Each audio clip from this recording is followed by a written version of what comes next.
Hello, everyone, and welcome to the Battle Cats podcast. I'm your host, Anicor, and unfortunately, we don't have co-host Caleb Peng with us today. However, we do have a special guest.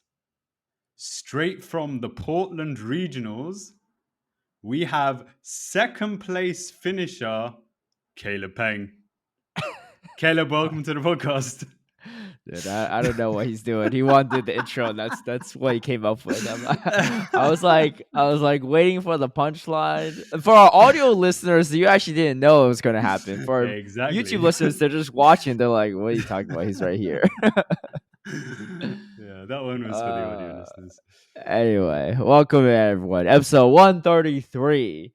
We'll talk about Portland in a little bit, but if you listen to our last podcast, you know, me and Anicor, we had a little bet going on too. Bet number 5, let's just put it that way.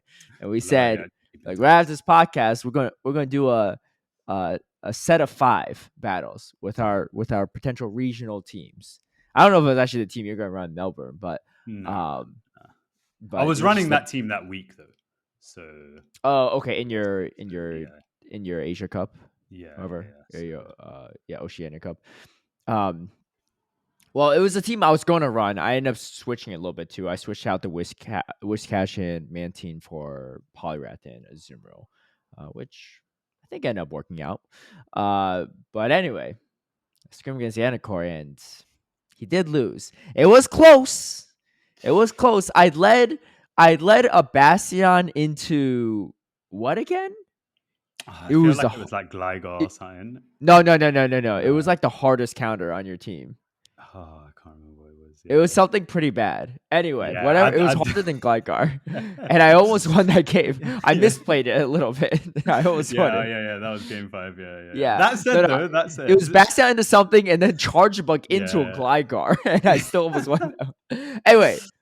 I won 3 out of 2, so he has to eat 6 jelly beans to start things off here. Let me just say, I'm gonna add a ticker to the all-time bets. Number 5. I overtapped one of the games, so this was overtapped one of the games. I caught a dig on the Mantine in one of the games. I remember that. Man, too bad I deleted the footage, but I did have some footage.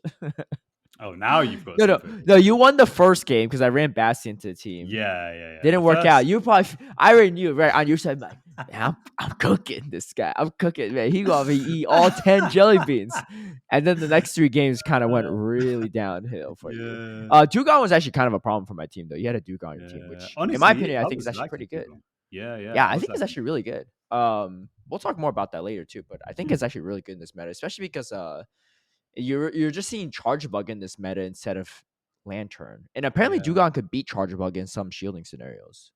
I imagine probably, to be honest, and also it's like, I mean, you got the same coverage as A/, but you're just not losing as hard. So you have, more. You're not exactly flipping like the poly matchup, let's say, for example, but but a lot of people are dropping Polyrath for Whiscash, and you have a way better. Yeah.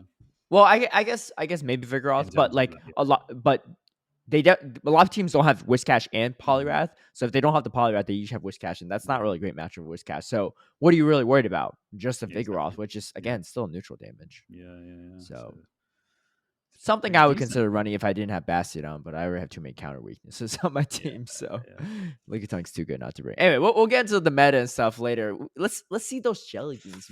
8. Oh, bro. 6. So, no need to do some ASMR. I want to hear the struggle. I want to see if there's like expiry date is this November, I guess. Oh yeah, of this year. Yeah, that's fine. Okay. Let's put one of the brown ones back. Yeah, for those that don't know, these were the Bean Boozled jelly beans. So half of them are good flavor, and the other half are pretty bad. So tell us. So just knock them out. Yeah. Whoa. That's not. Okay. Well, I can't. Okay. Well, there you go. Yeah. All right. He's showing to the camera. He's doing the little makeup thing, right? Like what a lot of the makeup Instagram people do. They hold their hand behind the product.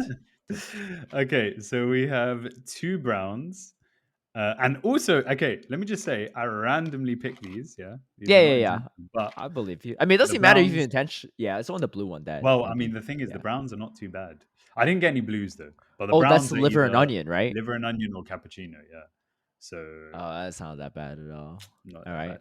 bad. Two whitish ones, and I think they're both either dirty dishwater or birthday cake. Oh, I had that one, and that dirty dishwasher Dirty was not dishwater. good. Yeah. Yeah. If you I don't mean, know, if you didn't see us eating it, go back to our holiday episode. We were both eating the jelly beans. yeah, I feel like I got dirty dishwasher as well at that time.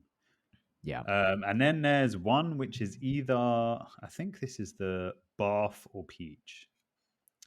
Okay. And the last one, I think, Barf is sounds pretty stinky disgusting. socks or tutti frutti. So Okay. All right. we're praying I get all the good ones. All right. What you starting with, or do you I'm want to do like starting a with the whole brown. handful? Okay. Nah, nah. Because if I do a whole handful, then I don't, know what's going on in it. So, okay. Yeah. Cappuccino or liver and onion. So All right. it is nearly dinner time. Not too bad. I feel like you should know if it's cappuccino right off the bat, right? I think it's cappuccino. Yeah, Oh, pretty good. really? Okay. Yeah. You gonna eat the The other thing is that cappuccino I one? don't even like the taste of coffee really. Like Yeah, it's not like but I'd eat coffee flavor over like all the yeah, bad flavors. I mean, yeah, yeah. yeah. It's not awful. I All have a right. feeling this one's not going to be cappuccino, but maybe I should leave this till last. Why you want to Okay. save a So, potential bad one for last? I don't Yeah. know. Okay. I don't know. I just wanted to space them out a bit. Okay. Um, okay, dirty dishwasher or birthday cake? Yeah, dirty dishwasher is pretty disgusting.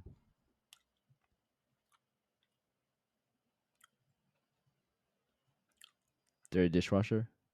I think so, but it's not even that bad. I need you to get your taste buds checked, man. Something I'm up not with gonna this. lie. I do have an issue like with taste buds. I'm not very good at tasting stuff. Or like I'm decent, Oh, but I'm not as good we as gotta some think about people. different punishments, guys. We gotta think about this different punishments. I don't know. It definitely didn't taste like birthday cake, but it also didn't taste bad. Didn't Bath taste or bad. What? yeah. Something I right. know. Hey, when you come to LA one day, you can have all my jelly beans. I'll just tell you they're the regular jelly I'm beans. fine. You ain't even going to know they're bean I just put boozled them in a one. Skittles They're packet. like, you sure this ain't barf? I'm like, nah, it's peach. It's peach. Don't worry. Oh, no. Hopefully it is peach. Have you had a barf one last time? I don't. It's I think peach? that was peach, Dude, if you can't tell between peach or barf, Oh, something ain't actually, right. no, that's not peach. Okay, it's definitely not peach, but again, it's not even that bad. Wow, something ain't right. Something Tastes is like not onion or right. some shit. All right, we'll go to the next pink one. This one's I don't even know what these are anymore, to be honest. I feel Yeah. like this is the tutti frutti or stinky socks, but All I know is Anicor oh doesn't no, have this is exquisite dead taste, so fish. I'm not going off of restaurant recommendation from this guy. He'd be like, oh, yeah, this place is Nah, bomb. I got some at least for the vibes. Yeah, I can give you restaurant recommendations based on vibes. Yeah, based on Yelp reviews you've read. Yeah, they said it tastes good. Okay, this is definitely a bad one. I think this is dead fish. Dead fish? Yeah, What does that taste like? I mean, yeah. all fish you I eat mean, are all fish mostly is dead. dead. Exactly. You Yeah, don't know. like sushi, even sushi's dead. Yeah, it tastes like fish that's not cooked very well, Uh, or like that's maybe gone bad. I don't know. Yeah, probably not very Mm. nice. That was the worst one so far. Okay, all right. Back to the potential dishwater birthday I'm cake. pretty sure this has got to be dishwasher. Oh no, because Oh, the last one. Oh, that's dishwasher. Because the last one you had, you thought was dishwasher wasn't that bad. That's pretty bad, right? It's like real bitter. yeah. Yeah, that's the dishwasher I had. Oh, okay. Well, the birthday cake didn't taste like birthday cake then. So I'm more disappointed at the Ooh. birthday cake. Okay, yeah. See, that's the reaction I had when I had dishwasher. Maybe you just No, didn't have dishwasher last time either. I don't Because think I so. feel like you had dishwasher last time and you didn't react that strongly. Yeah, it's pretty foul, right? It's like got this weird bitter taste. You know what it tastes like, yeah? It does Uh, taste a little bit like soapy at the same So I time. was gonna say, like, oh, this is really niche. You ever like chew on a random plant? when Chew you're on a younger. random plant? Yeah. No. What do Nah. you mean a random plant? I haven't chewed on any intentional plants either. What you mean? Like I what don't know. plant are you? What plant are you chewing on? I'm really not sure, but I have a feeling I've just definitely like chewed on You, a like random chewed on plant. like a stick or something when you're a kid? I don't understand. Like a Yeah, branch? something along that Uh, along those lines. yeah, Yeah, I can't relate, but nice. Okay. Well, last one. it's probably Liver liver onion or onion. cappuccino. You know what's funny? They've got their little like new in a little bracket thing Yeah. above a couple of the flavors, as if it's like new flavor. If you're being Straight Buzo out the lab. fanatic, you might be Yeah. looking forward to the new flavors. Wait, so was that one cappuccino as well, or you're not reacting too much to I this think one? it wasn't cappuccino, but wasn't Liver even bad. onions. That doesn't sound that bad. Yeah, yeah. Mm. All All right, right. boom. Well done. Well done. Another L for Anicor, but it's okay. Wait, one day. One day. Don't Maybe watch, one bro. day. Don't watch. Don't watch. Maybe one day. I'm bad in my time. Yeah. Yeah. So good. Cheryl, let's get into the YouTube comments Mhm. from last week. All right, starting from the early ones. Jesus, or maybe Jesus says, win for timestamps on the video. You're welcome. You're welcome. DH Khan says, for streamers, sniping comes with the territory. 1L won't stop them from getting legend and beyond. If I run into known creator after battle, I will check his stream / VOD to understand his perspective of the match. If the stream is still live, I'll throw out a GG. I agree that HM London's voice is ASMR ready. See what I mean? ASMR ready London. I for the most part agree with DH Khan. And if you're like a streamer that doesn't really hit legend very often, then you're probably not in sniper range in general. Like they can snipe you, but there's way more people in that queue, right? Sniping really only happens when you're like on the upper echelon of elo because there's less people queuing in that range, so it's much easier to snipe. I think Not also that it's someone made a impossible, point but it's that just easier. Yeah. yeah, like if you're streaming, you're also technically getting paid. So again, it's kind of like comes with the job. You know? Kind of. I mean, you don't really Yeah, I make that mean, much money off of streaming for yeah, Pokemon yeah, Go. I know, Yeah, but yeah, yeah, kind of comes with the yeah, territory. yeah. Michael St. James says there's quite a reasonable player base in South Africa and Mozambique. During Sylph's golden days, they used to organize quite a few monthly 5 to 6 round tournaments. A lot of players from India also used to join. Yeah, that's pretty dope.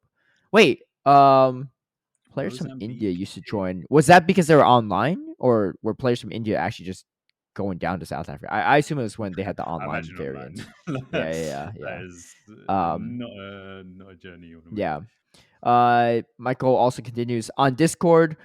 There were two main servers run by South African players: the Merge Battle server, SA, which I assume stands for South Africa, and the African Pokemon League. Yeah, I'm actually not surprised, because we had a really solid player from South Africa make it to like the Sylph Worlds, the first season, and I'm sure like he didn't make it that far without like a local community to scrim against and do all that stuff. So I actually looked Um, something up, and I found out that um, there were because obviously they're not going to solely base it on Pokemon Go whether South Africans get championship points, but apparently there used to be national tournaments back when they were called nationals in South Africa. I don't know when the last one was, but there was 2015. I feel like there was one in like 2018 or 2019, and this was for like VGC and I assume TCG as well. So yeah. yeah, I guess there's a precedent for South African tournaments. So maybe put a small I would love to possibility go that to there South could Africa be. too, in general, for just like Pokemon Go or just to visit too. Yeah, yeah, that'd be Hey, quite. if the Battlecats podcast blows up one day, maybe we could take a trip down there together. You know? I'm game. I'm game. Yeah, yeah. Yeah, yeah, and then I you all heard it can can be kind of dangerous L though. versus me in person, IRL. we could stream our battles. Bring the jelly beans. Do you know what? Do you know what though? If you are going to EUIC, Yeah, we should do something for EUIC. we can. We can. Like, we don't even Like, have to record. Like, we could just add it into our podcast, right? Like, we can record something ahead of time, but then we could like actually do something in person and then like throw and then that into the definitely, podcast. Yeah, yeah, that'd be cool. that could be fun. Yeah, let's do it. Oh, how about this? I'll tell you this. I'll go to ESC regardless if I'm casting or not. So we'll just make it Same. happen. Yeah. Yeah. So bring the jelly beans. I'll bring mine. I got plenty. I got some to get I rid of don't know because if I I ain't got eating room for any. that in my I luggage. get. We'll figure. We can do. We'll do a fun challenge. We'll figure something out. We'll figure something out. Yeah. Fish on a. Oh, also Michael St. James also says Caleb 3, Anicor 2. Yo, spot on for the Guys, prediction. yeah, Spot pretty on. good prediction. Spot on. I kind of wish it was a 4, but I kind of bungled the Hey, it last was game a nearly little 3-2 bit. on the other foot, so take what you get. No, don't even Take what start. you get. The only game that was close was went in your favor. No, no, no, no. My 3 wins Well, were pretty decisive, if I there recall. was game 3 where I overtapped the aerial ace and your Whiscash got to like it was either a scold or a mud bomb or something like that. Now, I granted, don't I don't know. know Were you 100% Onion if you were Frank? in aerial Let's- ace range, but I'm pretty sure you were in aerial ace range. yeah, it Honestly, is. when I saw Onion Frank do it, yeah, I was thinking, you know what, bruv? Same. Yeah, I was like, I We'll get talk you. about that. We'll talk about that. T. Cell says the stupidest thing Anicor did last year was think he had a chance in any of the bets. uh someone had to take Speediest Chief's mantle. This is the part that I love the most. Speediest Chief would at least beat me in the Stardust bets. You're just taking the L's on all of them, which is like Yeah, we upgraded the co-host for me personally. at least I'm trying. I'm not It's really even on the better. stardust, but Yeah, at least you're I don't fulfilling want to the do it. punishments too. I do appreciate that. I'm sure our audience does too. Tiwasa also says, I love how Caleb says Alone Sand Slash is 2 RPS, yet he runs Basti all the time. Look, wait till we get to our Portland segment. I got some stuff, right? I got some stuff to tell you all. Trust me. This is the Basti meta. I'm not even capping. I'm not even on that charge tag priority right now. Fish on a Heater says, I want to add more to the conversation on new dynamics in PvP. I've always thought that instead of a third charge move, it would be so fun to be able to run 2 fast moves. It would produce so many more interesting tactics and strategies. I think that would be a really cool strategy as well. Like you would probably tap like left hand side is like one fast attack, and then right hand side is another one. It'd also be super funky, right? If like all of a sudden Like your a Registeel's 3-turn like, and a 1-to-1 move or something. well, And yeah, but like imagine like a Registeel's like against like a lowland Ninetales, right? And you're farming to like almost like 80 energy, and then you're like, well, I'm pretty much almost capped at energy, so I'm gonna might as switch well over just to go Metaclaw real quick for and just do the damage so I can farm it down actually, right? It's not a lock-on range, but just throw a few Metaclaws, you get the 100 energy you need, and you get the damage out there. It'd be interesting. I think that there's a potential for that to be a little less balanced, but I think it'd be interesting because Do you know what? yeah, Oh, yeah. no, go ahead. I was gonna say after last week, right? I was actually thinking again about the 3 charge move thing. It's a I good think that idea, would be right? so sick. I think it would It be just so gives you so much coverage, so there's way less walled matchups. and it doesn't feel like it's too much of a it doesn't feel like firstly too much of a like a ground well, okay, so groundbreaking, it's like it's not too much of a change which would add in new problems essentially that can't necessarily be fixed, and also it doesn't necessarily change the way that the game is played, so it doesn't it's like an add-on as opposed to changing completely the way that you play the game or anything along those lines. Yeah. And yeah, like you said, adding more coverage, we're getting more moves into the thing as well. Definitely Mm-hmm. has to come with a charge TM rework. Yeah, this is the part of the podcast Uh, where we mention I mean, for me personally, I actually don't think that's as necessary because if you have 3 slots, you're less likely to re-roll stuff because you already have 2 unlocked, right? Like, that's okay, true, let's say but you'd like, also want to hope that we have more moves oh, like added added for most eventually. people Yeah, to yeah. the pool. Yeah, yeah. Don't get me wrong. I would love a charge TM like rework in general and stuff, but I don't. Yeah, assuming that the moves are still the amount we have right now, I don't think that actually won't create too many issues statistically. I think. Yeah. But if I think if the thing is, like you were saying last episode, if we don't add to the move pools of some of these mons, then they don't, they're just Yeah. not viable. Yeah. But yeah, giving extra coverage to some of these, like Yeah. the dynamic. Imagine like it makes it so much time, and it makes the game more fun. I think it makes the game a little bit harder because one, there's less RPS matchups, right? You have coverage for pretty much a lot of things, if not maybe everything on some Pokemon. And then the other thing is keeping track of counts will be a lot harder, Yeah, which is good, right? I think that's a good thing because you have to be even more on top of your count game, right? You have to exactly. because if I'm like, well, I guess like most people know the move counts, but for instance, like Cresselia, every Cresselia I faced this weekend had Grass Knot, Future Sight, so I didn't even need to fully remember the Moonblast counts. I did just in case I ran into any, but now you gotta keep track of Grass Knot, Moonblast, and Future Sight, right? And so like the math can really like start jumbling Also, up after a yeah, like second. being Yeah, aware of like residual energy, because yeah, having three different levels of energy might make mm-hmm. something go from like 334 to, actually three, you know, three, and then you use the different move, and then now all of a sudden you have to like three Yeah, minus 100. yeah. I Yeah, think it could be but really. then Personally, I think that would be a nice evolution for PvP. mhm, And I mean, there's going to be people that complain about it, but I think the majority of competitive players would actually appreciate that. yeah, Even if there might be initial backlash, I think the more they play into it, they're like, wait, it's actually not too bad. I mean, Vigoroth all of a sudden, right? Not so bad now into Registeel because you can run Rockside, Bulldoze, and Bicep.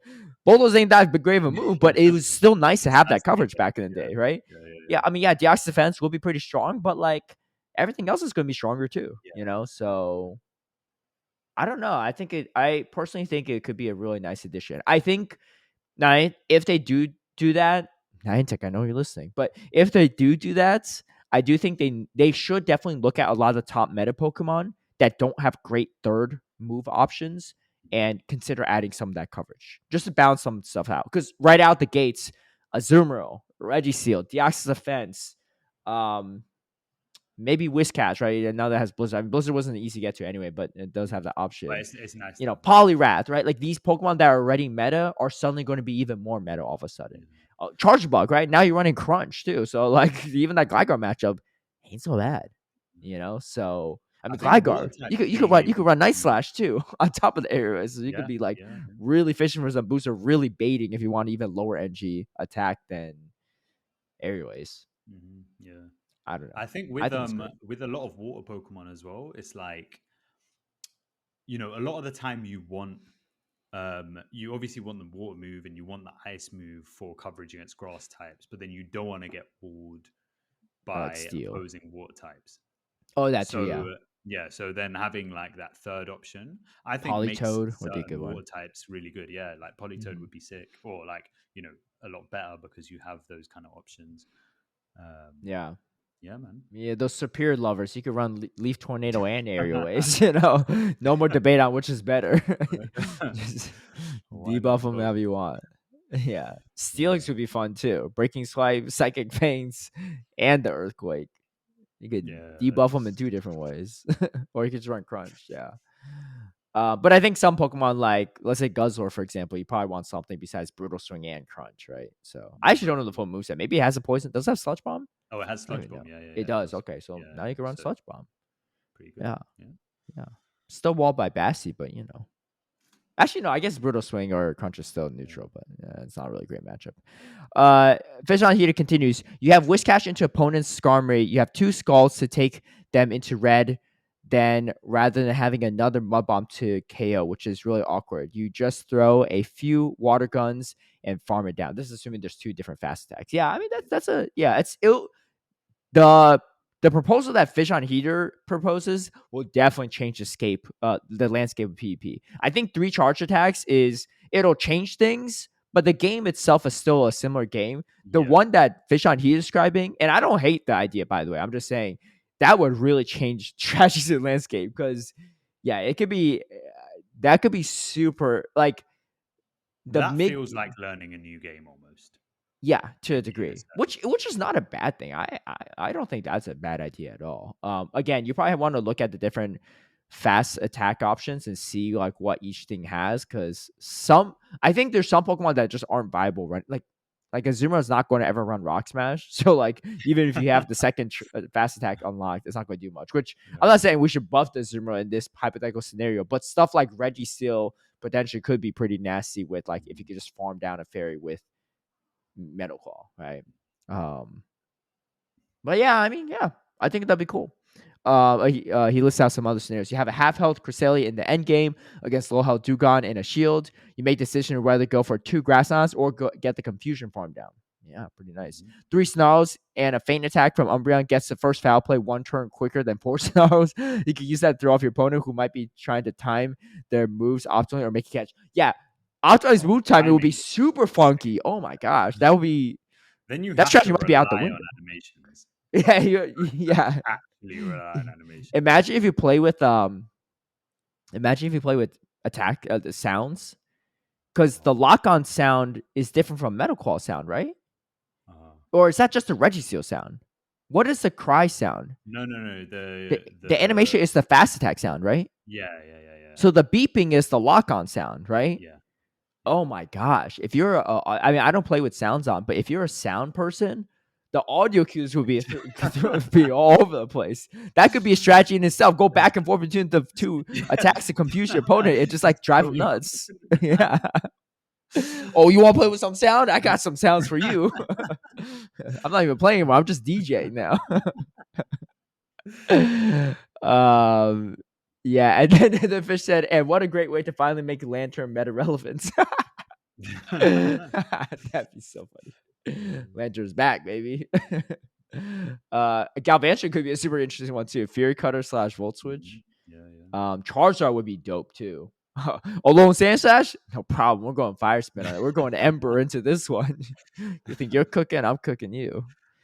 Yeah. You know Ember's gonna be you're gonna get that like certain Pokemon where it's like, oh, you're running the toxic set where they're running one really energy generation one and one super like yeah, moving Tropius. version. Yeah. That could be a good one. I mean, even Water Gun Whiscash would be super interesting. When they bring the Gligar, you just go Water Gun. All of a sudden, that matchup's kind of different. Anyway, yeah, great suggestion though, Fish on Heater. I honestly like. I'd be open to that. I think it'd be funky, but I'd be open to it. I think Niantic would probably lean more towards doing a 3rd charge attack, but hey, if they go down that route, I think a lot of people will be into the game. Like it'll rejuvenate some of the energy for PvP. It might be frustrating in some fronts, but I think it'd be cool. It would definitely feel more like a fighting game as well. Yeah, like in terms of how dynamic it can be.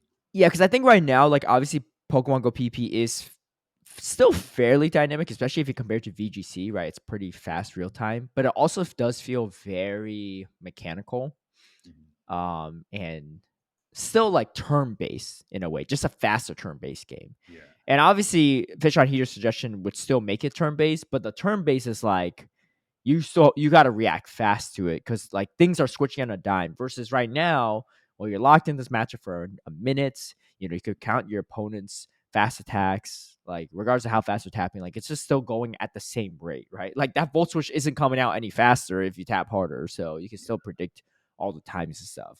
All of a sudden, that Volt Switch switches into Fury Cutter midway. You're like, oh, what? Like, I'm lost. Yeah, I'm lost. Yeah. But yeah, that's an interesting suggestion for sure. Thanks for that, Fish on Heater. Jasa says, nice work at Portland, Caleb. Nice work at Ace, Anicor. That's my favorite comment of the week. Well, thank you. Anicor says thank you too for his recent congrats. That's right. Justin Kim Wu says, really nice run in Portland, Caleb. Well done. It was really fun tournament to watch overall. Would love to hear both your thoughts on the tourney, especially the match between Bopper and Kobe. Incredible. Yeah, that was actually pretty, especially game 3. Game 2 was also pretty wild too. Justin continues, Bassi is a really fun pick in Show 6, and I think it's really interesting why that would be. It's quite polarizing, both in public opinion and in game. People really hate it, and most consider it a low-skill Pokemon, but I think that's an unfair opinion, really based on GPL experience and not Show 6. It takes a lot of skill to bring Bassi into a meta that has Whiscash and or Gligar, and usually both on every team. In Show 6, a major component of success is team composition, team reading, which is underestimated by many because GPL is most people's only battle experience. Understanding when and where to place Bastion is really difficult, and it's a high risk, high reward strategy, and this made for very entertaining battles. People who were still complaining that this is RPS seem to totally miss all the predictive skill and difficulty involved in obtaining the alignment needed to maximize Bassi. I realize I'm preaching to the choir here, but I thought that was a fascinating component of the viewing experience. Also, Soph and John Garner have been great additions to casting roster, which has surprised absolutely no one. I especially enjoyed the Henry Phoebe duo. They complemented each other very well. Man, Justin taking a lot of the words out of my mouth, man. I don't even need to share some of this stuff. Yeah, I agree. I'll share more definitely about my opinions on Bassi in this meta, but yeah, people that complain it's RPS are just it's laughable. You know what's RPS? Bringing a team that's ABA weak to Bassi and running Yeah, into it. exactly. Like who's gambling here, right? You or me, right? The guy that has the Bastion or the person that's playing into the guy with a Bastion. Um Matt, you have any thoughts on Justin's comment? Honestly, I think like they said, it's a component of show six is team reading and also your team composition. The three that you actually send out. Um, and so obviously in some previous metas it's been a bit different, but in recent metas there's not an awful lot of RPS, I'll say. And we saw this also over the weekend where there were a lot of matchups where the lead was lost, even sometimes the counter switch lost, Mm-hmm. and the opponents have either, taken it back or gotten it super close. Yeah. And I think, yeah, like I said, it's one of the skills is being able to send out a team and sending out a team that's not going to get RPS as well. Mm-hmm. Some of your opponents just they were not thinking that way. They were like they were They taking didn't that risk. respect it.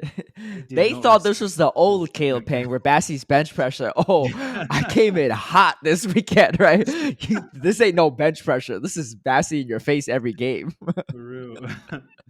Yeah, I think I surprised everyone, including That's myself, on that one. But I actually will talk more about that in the Portland section, which is mm, coming up right after this.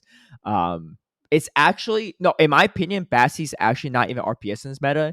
It's actually a really solid top tier Pokemon to bring. And I'll tell you why, right? Because in my opinion, this actually meta makes Bassie very, very viable for many reasons, which is why I actually didn't keep it on the bench and I actually used it a ton. It took me a second to actually figure it out in mid tournament, but then when I realized it myself, I was like, "What am I doing? This is actually like really good. Like, what am I? Why am yeah. I like afraid to use this?" Like, and then they started being afraid of it. So, Ryan Colgrove says, "I could get down with a third charge move, but I personally do not like the 30-second timer. The game already moves so fast for some. I think it's fun for a little in theory, randomly every once in a while, but would not like it forever." I kind of agree with that, and I think if you have the third charge move, you don't really need a 30-second timer because Mm, if you have more coverage in all your matchups, then being locked into a quote unquote bad matchup theoretically might not be that bad. it's less, yeah. Assuming that like most viable PvP Pokemon have actually coverage moves, right? Like how many times are you truly completely walled off if you have a third charge move on everything? Mm. And if you are, then I think like obviously, like you can't cover for everything, but I think just there's I mean, Maybe don't like use that there's Pokemon. so few situations where that actually will happen. Yeah, moving Yeah. forward. So Registeel would be pretty busted though.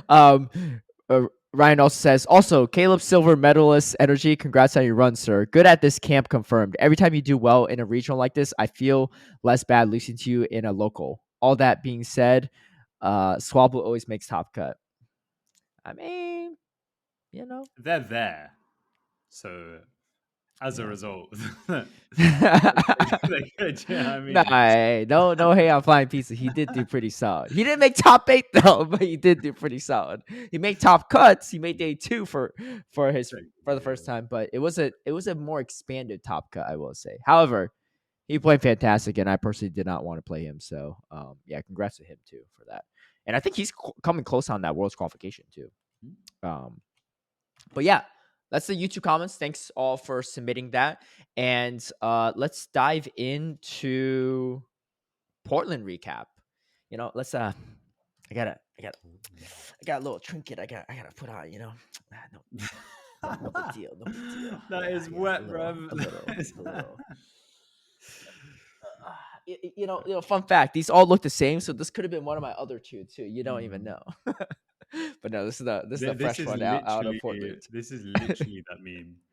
Yeah. The meme, yeah, the meme that I posted where the guy celebrated his second place victory. Hey, what did you say last week? You said, I think you make top Yeah. cut, but I think you'll be somewhere between 5 and 8. Nothing. Yeah. I will say. Mm. So for those that Oh, don't know, I got that nearly second did. place at Portland. Wait, what? I was gonna say it nearly did happen though. It nearly did, but I will say, so I made top 12, which was like expanded top cut. I think a big part of this was because production probably wanted more stream matches on day 2, because usually day 2 ends a lot earlier if you don't have a top 16, if you don't have like 128 or more. And I honestly, I like that decision. You feature more matches on day 1 as well, because you feature more from loose bracket, and then you feature more matches on day 2. And That's yeah, true. I mean, I think it made for some interesting competition and battles for sure. But yeah, so anyway, I made top day 2 essentially on the loser side. I was in the top 12, right? So I battled Rubik's Master on day 1. I lost to him pretty badly, actually. I definitely made misplays in both games, but pretty badly. And then day 2, I had a rematch against him. And it was and that was like the hardest it got beat all day 1, right? I mean, the only person that beat me, but also like the beatdown was pretty intense. So I just remember going into that. I'm like, well, one, I wanted to get top 8 because you actually get money if you get top 8. I wasn't gonna get money if I got top 12. But 2, I was like, man, Anicor said at least top cut, at least top 8. So I'm like, I gotta go for it, man. I can't be wrong, right, against him. Yeah. But then once I got there, I was like, well, now I could prove him wrong on That's top of that. I can not only meet his expectation, but exceed it per usual in my bets. But yeah, Portland. I mean, what were your thoughts on it? I'm curious as an outside perspective watching. So initially day 1. So okay, so one thing there were I'd say like no, there was a decent amount of players and there was also a lot of Yeah, I like think it was new like streamers as 92. well. I think Yeah, which is officially. like a really really good amount. Yeah. What was interesting is you had um a lot more players reaching either like winners or losers finals that maybe haven't maybe haven't got that far before. So I thought that was kind of cool as well. Or like Um, who, for example? so okay, let It's me. technically Abinav's first top cut, Yeah, which is he's kind of been trying wild. for a while. Yeah. I feel like I guess Flying Pizza got today too, technically, but I don't Yeah. know if he top cut. Shadow Mimikyu made it. I don't know if Shadow Mimikyu made Yeah, it Shadow as far Mimikyu before. top cut at the beginning. Oh, did he? Okay. Yeah, I think Yeah, it but he was made like either the winners. He beginning made or like winners one of the finals. last tournaments of last year. Yo, Something Kobe like that. Kuplins. Yeah, so this That man guy, was I had no cooking. clue who he was. I don't think Um, anyone did. He and only played in one tournament before this, which was Portland last year. yeah, He was like 40 something. so that And was then super, super impressive. he came out flying. He only lost one game, one battle, day 1, and it was against Beach, 1-2. Mad. He beat Beach. He So he beat 2-0'd Rubik's Ken Master. Coop, Josh He 2 Lee, Yeah, he 2-0'd Kem Coop. Josh Lee's not bad too. Josh yeah, Lee beat Axon at Sacramento. and 2-1 Bopper. I guess that was the next day. Right? Yeah, the next day. Yeah, I mean, but yeah. Bopper's pretty good as well. And then he went to game 5 versus Abinov and then game 5 versus me. Mm-hmm. That's a pretty. I mean, yeah, you can say like, "Oh, you made a misplay here or there," but like, dude, everyone gonna make misplays. You want to face that? You want to face that lineup and see how you do? You ain't gonna make it as far as Kobe Coupland, in my opinion. I don't think the majority of people in the world, if anyone, might be able to replicate that on a given day. Like, Yeah, yeah, he had it the was mana buzz. super impressive. Yeah. Yeah, local too. He was super nice. Honestly, I was rooting for him. Do you know his history, just generally, or did you not just? No, no, no, I just talked to him briefly, but he just Yeah. like not. I actually didn't talk to him much because we were never like backstage together. Because after when I went up and faced him for losers finals, he was ready on stage, so I just joined him. So we weren't really like we didn't really have like one-on-one combos much. But I told him when I sat down to face him, I was like, "Hey man, I was rooting for you to win this all." But now that's me and you. I mean, I'm rooting for me. I'm not gonna go down easy. I was still like, if he beat me, I would still be rooting for him, but I wasn't. I wasn't going to give him the win without trying. Okay, So, so on Sylph, so he's got no GBL data or like leaderboard data. oh wow, okay, And Sylph, that's it seems like crazy, he took part in Sylph in season 3. So that was like 2020, 2021. But he did like 4 tournaments. And then he did dude. like What? 2 What did he tournaments in do, season 4. dude? He He did went on 2. some So he's doing montage training a load session of or like, something. yeah, he was No, doing a he load of like like he legit was local. playing so well too. That's the thing. Like Oh, but even when he's he played also in, on Gong Rippers, and I feel like I recognize that name. oh yeah, he And said on something team. about that in an interview. Yeah. When they Who interviewed are him they aside. again? Let's see. But they're not like some like they weren't some Emerald still faction No, no, team no. though. But I So feel like like let's see who was on the team. yeah. Well, what's his Uh, factions record? Like, did he actually play in a lot of factions battles? he That's did. one. Okay. So he played in. Yeah, he played in quite a lot. So I think he Okay. played a lot of seasons, like Okay. maybe 3 or 4. So he definitely has show six Um, experience for sure. But still, yeah, like that's like I mean, a lot of the people that made Top Cut did, right? He just yeah. Actually, I don't really recognize any of the names on yeah. Gong Rippers. So yeah, Dude, pretty very good, impressive. I pretty was good. very You know. impressed. Yeah. Um, like of course, like a lot of people are going to focus on some of the negatives or like misplays more than anything else. But like, dude, these keyboard warriors at home, man. Like you gotta, like, let's see you do what he did or what a lot of these top cut players did. Like Yeah. it's not. I don't even care if people criticize me, right? But I'm just saying, like, so I was be watching stuff and be like, oh, like Caleb's opponent's throwing, blah, blah, blah. I'm like, dude, like what? Yeah. Like, have you ever played a tournament? Like, who plays in a tournament and makes no misplays? Yeah. Like And this even is Accent important to did. recognize as well. Like when you're watching, you don't have to keep track of everything But yeah, that the of player course. actually does Yeah, because you're just watching, you know. So it's 100%. it's a lot easier to analyze. This is also why it's a lot easier to analyze your own battles when you watch it back because Yeah. you're not sitting there having to keep track of energy and having to keep track of like, you know, and also figure out a game plan at the same time. So This is the thing too. Good players, I recognize, like in Twitch chat, you know what they'll say when they see a misplay? They'll say they'll say like, yeah, like, you know, this player could have done this differently or something like that. Maybe this was a better win con or, you know, whatever. But they'll also say sometimes like, but you know, I can see how in the moment they might have lost count or in the heated moment they swapped out instead of staying in when they you know when they shouldn't have or something like that. Players that typically aren't very good are just criticizing and be like, what a throw, what a bad mistake. Like they don't recognize how hard it is in the moment to make those calls or the fact that they don't have access to the other half of the information that the viewers have, right? Like good players, like I'll see like for example, Rise Occasion in chat or something say like, yeah, I mean like the win con here for this player probably was to stay in and throw Earthquake rather than swap out and bring in the meta jam and you know and like fall for this like bait out the meta jam strategy. But he's like, but then he'll also say like, but I can see how it's hard to recognize in the moment or in that situation or whatever. It's tempting to bring the meta jam. See, that's the difference. And if you think, like I said, if you think you could do it better, yo, sign up, man. There's plenty of spots, especially in NA, right? But in most regions, there's plenty of spots in these regionals and international for you to sign up and show us how it's done. There's some really vocal random Twitch chatters I see that like I never see actually at tournaments. I'm like, dude, you're like you're in every tournament stream commentating. like you must know the meta like the back of your hand. Let's see you put your put it to work, right? Let's see what happens. All right. Prove us wrong. Right? Become a household name in PvP. But we could use some extra participation. So yeah, more participants, more prize money. So true. I think. True. More prize money for you to win at home if you think you got what it takes. Mhm. Sign up. Sign up. Um But yeah, the seating was really good too, in my opinion. I think most of the groups are pretty balanced overall.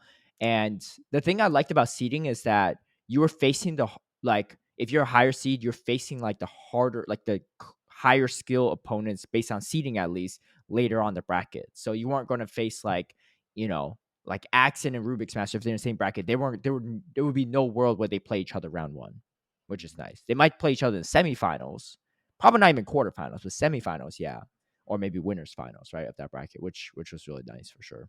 Yeah, and even with the seeding, it's like if you look at a lot of the There were there were definitely round some two. like Yeah, not a lot of super highly round seeded. Like two. Shadow Mimikyu was not seeded very high, but I think like he clearly Yeah, was like ended up playing. underrated. Yeah, I think so. So it's not perfect, but that's I mean part of it is Yeah, also but if I they mean just like the that kind player of didn't play as much in yeah. previous seasons. I think it also speaks to like the level of some of the players competing as Mhm. well. Yeah. Kobe Where it's Coupland like was definitely not roughly seated around. correctly. That's for sure. Yeah. No, I remember also because he was on the same bracket as you. He was on the other side, so I never actually faced him on day one. But I remember looking at. I was like, wait. I was like, who's this Kobe Coupland guy? Because at first I'm like, okay, you win a few, and then I'm looking. I'm like, wait, he beat Kemcoop, he beat Beach, he beat Rubik's Master, and then we saw the Rubik's Master game on stream. I was like, whoa, like, I mean, I just got destroyed by Rubik's Master the round before, and then he's making it look like Rubik's Master's like a joke to him, right? I was like, this is the world's runner up, right? I was like, if he's a joke to Rubik's Master, I'm like a peon, right? In comparison, because I just got destroyed by Rubik's Master. I was like, dude, this guy's cooking. Like, what is like, because sometimes you see these people, especially before seeding, you see people like some of these brackets be a little bit easier, right? Some groups. Mhm. So you're like, oh, this person looks like a god in this bracket, and then they go to Top Cut, and then they face a good player, and like it all falls apart, right? Mhm. But like he was actually facing good players on day one, especially because he wasn't seeded very high, so he was obviously facing the better players because he was the lower seed every time actually, pretty much. But I don't even think he had a bye round one. So No, um, he was straight up battling round one. yeah, yeah. So what did you think of the tournament overall? Yeah, I thought it was good. I think meta was I want to say interesting. It was like Gligar Central. yeah, I mean, but I think this was kind of almost expected, right? Mhm. That was like one of the biggest developments over the last tournament.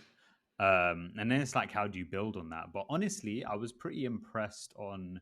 I didn't expect mad innovation, right? Um, just because it's like you already had the first NA tournament um, with San Antonio. I expected that to be probably the most innovative, and then from there, the next two NA tournaments being roughly on the same thing. Um, and it wasn't like amazingly innovative, but there were certain mons that were a bit more commonly used, like Vigoroth. There was a few Mandabuzzes, which I think is not a bad call in terms of beating a few of the most commonly It's used probably the bugs. best neutral check to Gligar too. Yeah, and I think it's also a bit more. I want to say a bit more Beats preferable like than tongue. running something like Skarmory instead, Hmm. as that kind of role where Skarmory is like in certain matchups there's just almost nothing you can do, right? Whereas Mandibuzz, at least with Dark Pulse, you have some play, so Yeah. it gives you a bit more flexibility in that sort of situation. Couple Deoxys, but I don't think Deoxys was ever bad. I think just people weren't using it. Because again, there's no ghosts in this meta right now, Mhm. or dark types essentially. So it's like Deoxys's two biggest issues just aren't present. Yeah, Um, I will say though, Deoxys instead of like a Poliwrath made that the matches for Whiscash a little bit harder. yeah, And that's true. but in my opinion, Poliwrath is really hard to use in this meta. As someone that had it, like Shadow I in just particular, or just Shadow in particular, I think if I were to run it back, I would go non-Shadow. Just because I I know could what you just mean. tank Aerial Ace because you get outpaced by the Yeah, Gligar, and no one you face that's good is going to be too slow for you to actually get two extra counters. yeah, They'll it's get true. to that Aerial Ace before you get to that first Icy Wind, and you just can't survive it. And there's Mhm. what's the point of shielding? Because you shield, they still outpace you to the next move. So like you just spend a shield for no reason, right? In a losing matchup. So Mhm. um yeah, Yeah, I I think think Arrow non-shadow was definitely plays a onto bit something more running the like. non-shadow, in my Yeah, opinion. I think it plays a bit more of the Medicham role from last season where you have play into the Gligar. Obviously, you have play into the Gligar here as well, but you're slightly slower in terms of Icy Wind versus Ice Punch. So like you said, you kind of need that bulk so you can actually tank something and Yeah. reach multiple if possible. Yeah, and the bulk I think would actually help versus Vigoroth and Whiscash as well. Like I lost switch against a Whiscash when I counter swapped it when I didn't shield the first Mud Bomb in a off stream matchup, which is why like against Abinov I kept shielding the first Mud Bomb even though I had like the lead counter swap and back end matchup locked in to my advantage. I had to because like I saw that play out the first day and I was just like, dude, like if he shields a Scald, like I'm kind of in trouble, especially if I don't get a debuff. Yeah. I don't want to shield like a debuff Mud Bomb either. So And I think even Licky matchups are kind of similar as well, where it's like you kind of Licky's actually not too bad. You actually could win that consistent with Shadow too. but you kind of have to shield that power whip though. Do you know what I mean? Like if you're You swapping don't. You just go into straight Icy Wind though. You had to go straight Icy Wind first. Yeah. If you go straight Icy Wind, then you don't have to. But if you can't go straight Scald, because then if they landed, that's a different story. Yeah. So yeah, let's switch up that situation a little bit. But yeah, congrats to Abinov though for winning it all. Yeah. Did you think that Bastion actually had that much play? Because I was day 2, I just brought it. I brought it in all 3 games versus Berto. I brought it in 3 out of my 4 games versus Abinov in the first set, and then all 3 games in the second set. But the second set actually didn't work out so well because so I didn't think he respected that much. Yeah. Day 1, right? So we only day saw 1. I only day 1. No, I had 2 stream matches. No, I had 3 stream matches actually. You had 3. Yeah, my first one was against Zimbo Hannon. Oh. It was my round. It was like my round 2 because but technically round 1 because I had to buy, and then and I brought Bastion to that game. That was my first, and that was actually my only Bastion game. I played 2 games off stream, and I played against Rurik's Master on stream. I didn't bring Bassi, and then I played against Beach on stream, and I didn't bring Bassi. Yeah. So actually, the vast majority of my battles were streamed actually on stream. Okay. So day 1 in total, how often did you bring Basti? Only once, which was against Zimbo. Yeah, and I won with it. But okay, so let me tell you why it's actually like, and like I'm not even trying to like pat my own back or anything because I don't think it fully processed in my head at the time. I had a theory that Basti was gonna be pretty good in this meta, definitely better than Carbink in my opinion, because you just have better matchups against Lickitung and Cresselia, right? And Skarmory for starters, but I thought about it more because I was like, why was I bringing so much in day 2? And it started like click, right? All of a sudden. So obviously last GBL season's meta, completely terrible. It's probably the worst meta for Bassi for sure. But when I brought it a year ago in San Diego, we're in the Trevin Noctowl, Lantern meta, and then in Fresno, which was like the Registeel Medicham meta, right? And Alolan Sandslash meta, whatever. Like Bassi wasn't the best, right? It was still a lot of bench pressure for the most part. This meta is actually completely different. And so obviously you have your Mud Boys and your fighter and Registeel still around, right? But one, not every team has a steal, and a lot of teams don't have Registeel, right? So in, let's say, the top 12, there is a total of 5 Registeel. So less than half of the team. All the other steals outside of my Bastion is just Skarmory. And then one Alolan Sandslash from Rubik's Master team. And that's it, right? So one, Registeel is pretty much out of the picture. There's no Galarian Stunfisk, right, at all. Right?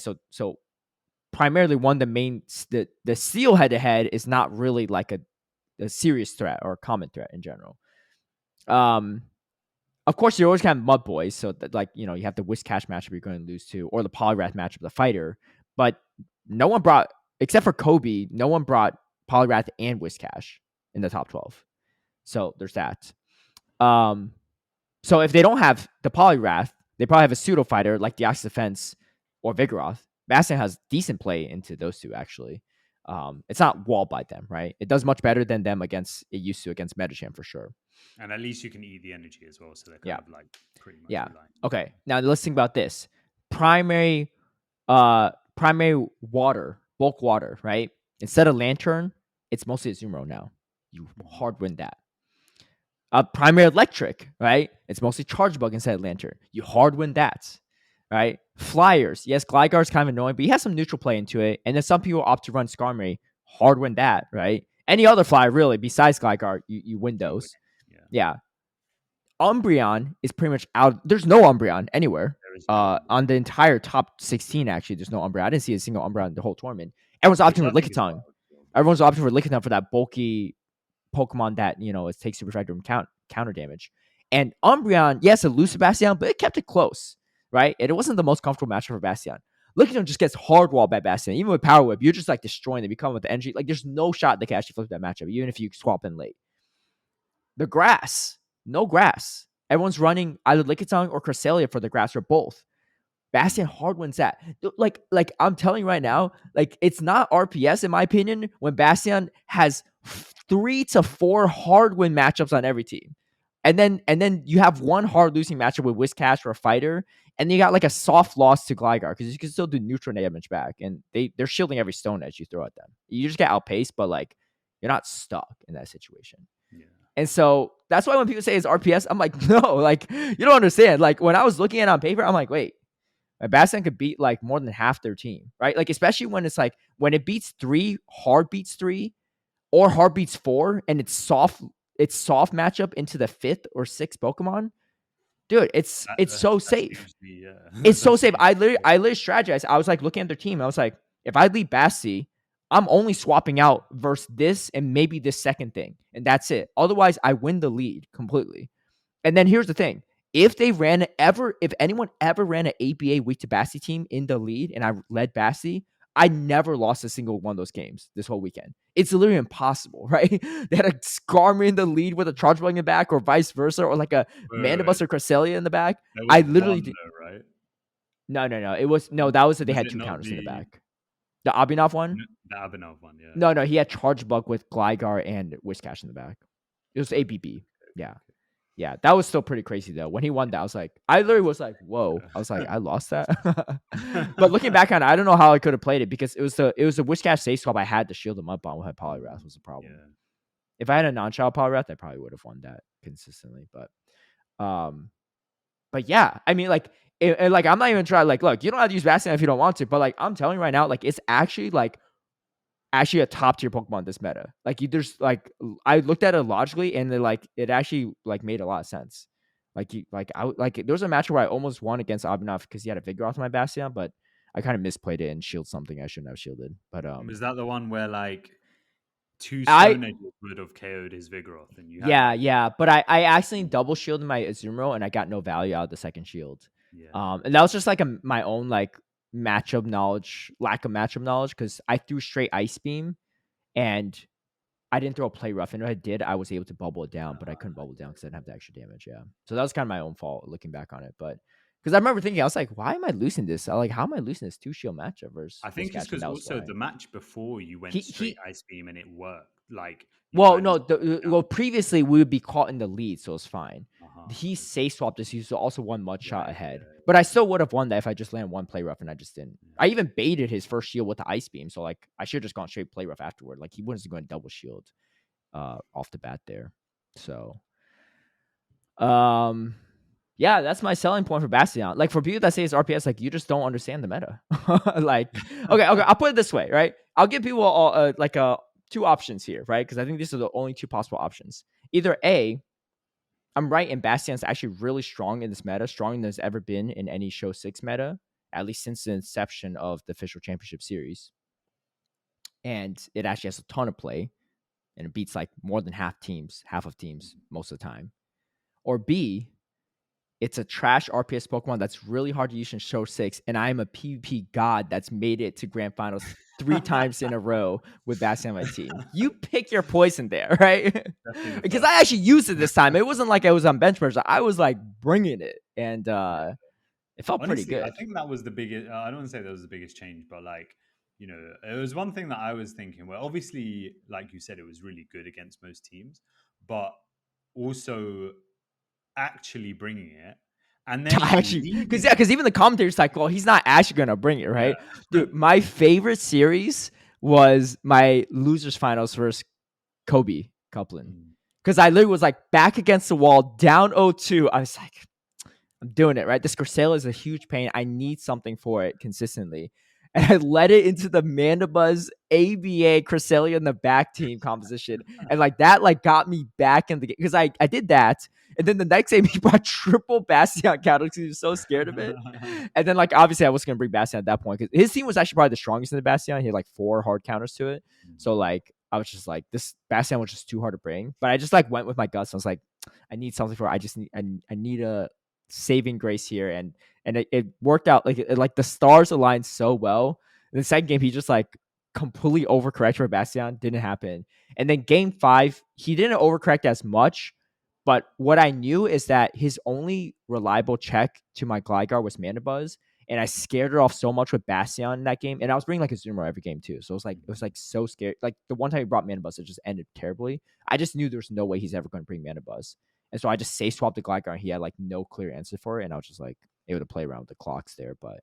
Um, but yeah, that was a really fun because I don't think I've ever pulled that off before, where I had to reverse sweep someone in best of 5, and I was just like, well, if I lose here, I lose here. I was like, go down swing with Bastion.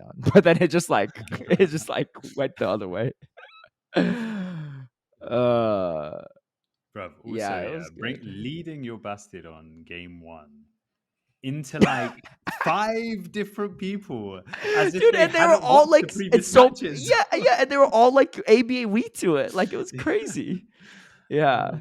Oh, man. Yeah, After they didn't the respect second, it. I think after Ramberto, I was like, because Ramberto obviously would have been watching your matchup against Ruby Yeah. Superstar. And no, it wasn't And even like him. It Onion was Onion Frank. Frank. I It think was by Leo Ramberto, Geo. I was like, Leo Geo yeah, and Onion Frank, yeah. yeah. By Leo Geo, I was like, Dude, surely they've learned by now, right? Leo Geo went ABA weak to Bassi both games. Like if I just let Bassi again, he just hard loses game. Like it's again, I never lost a game when they were ABA weak to Bassi, and I led Bassi. Like it's literally impossible if you have the right like backline built, and like you should if you're running Bassi, you should know how to build backlines around it. But yeah, it was Bassi was cooking. I felt great this weekend. I know I got second again, but like, and there's some like, okay, here the worst part about being second is like, if I win a regional, right, or a tournament, all my misplays I made feel justified. Like I can forgive myself for it.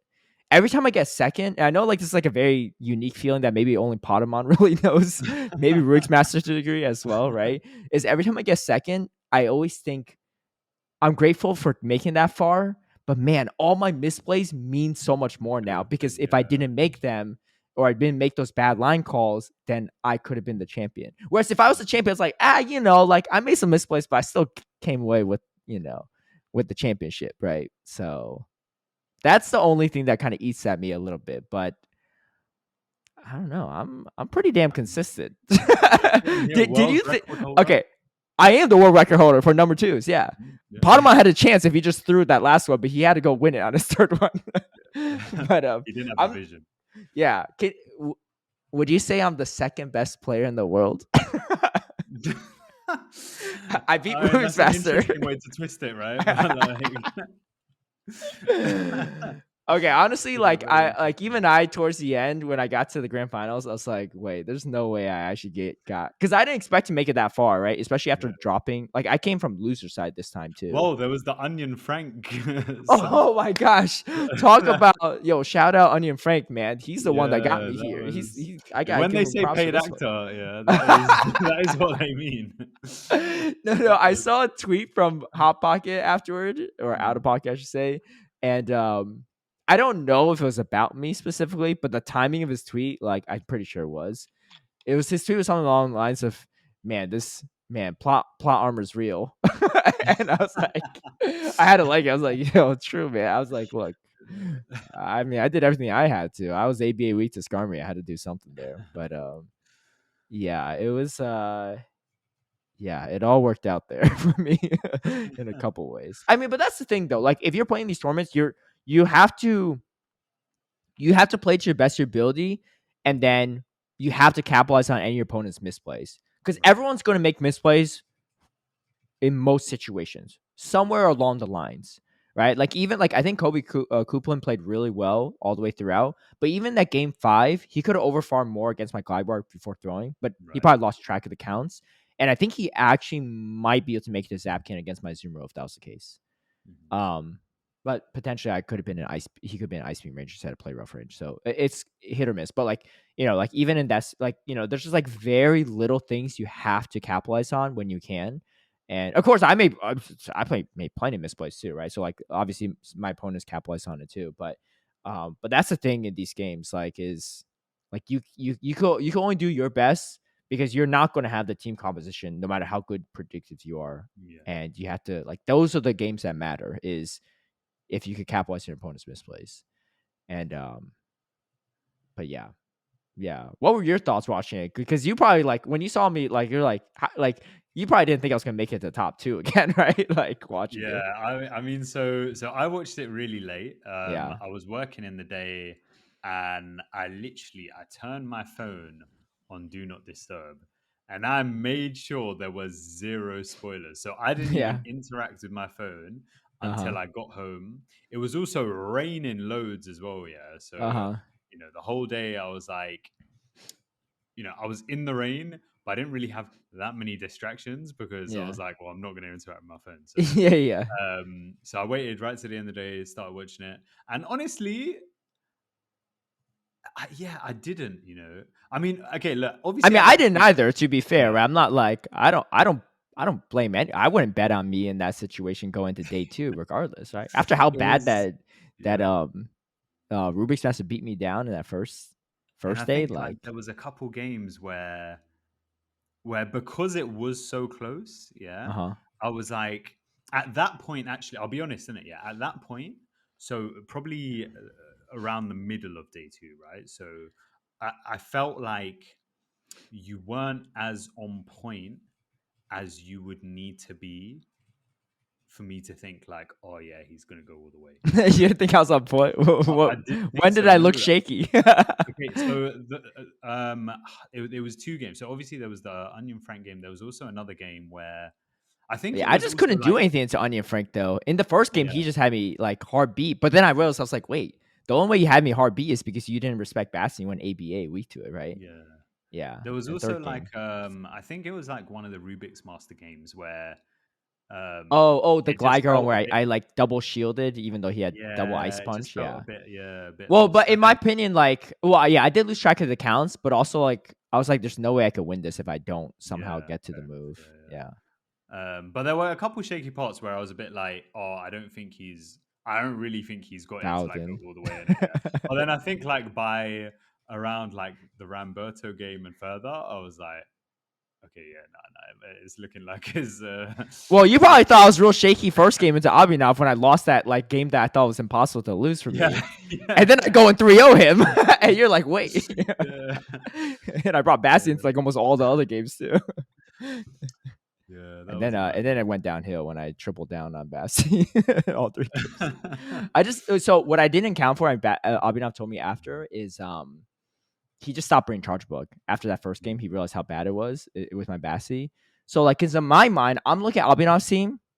I got a 50% chance of catching a good lead. Lickitung, Azumarill, charge bug. I hard windows.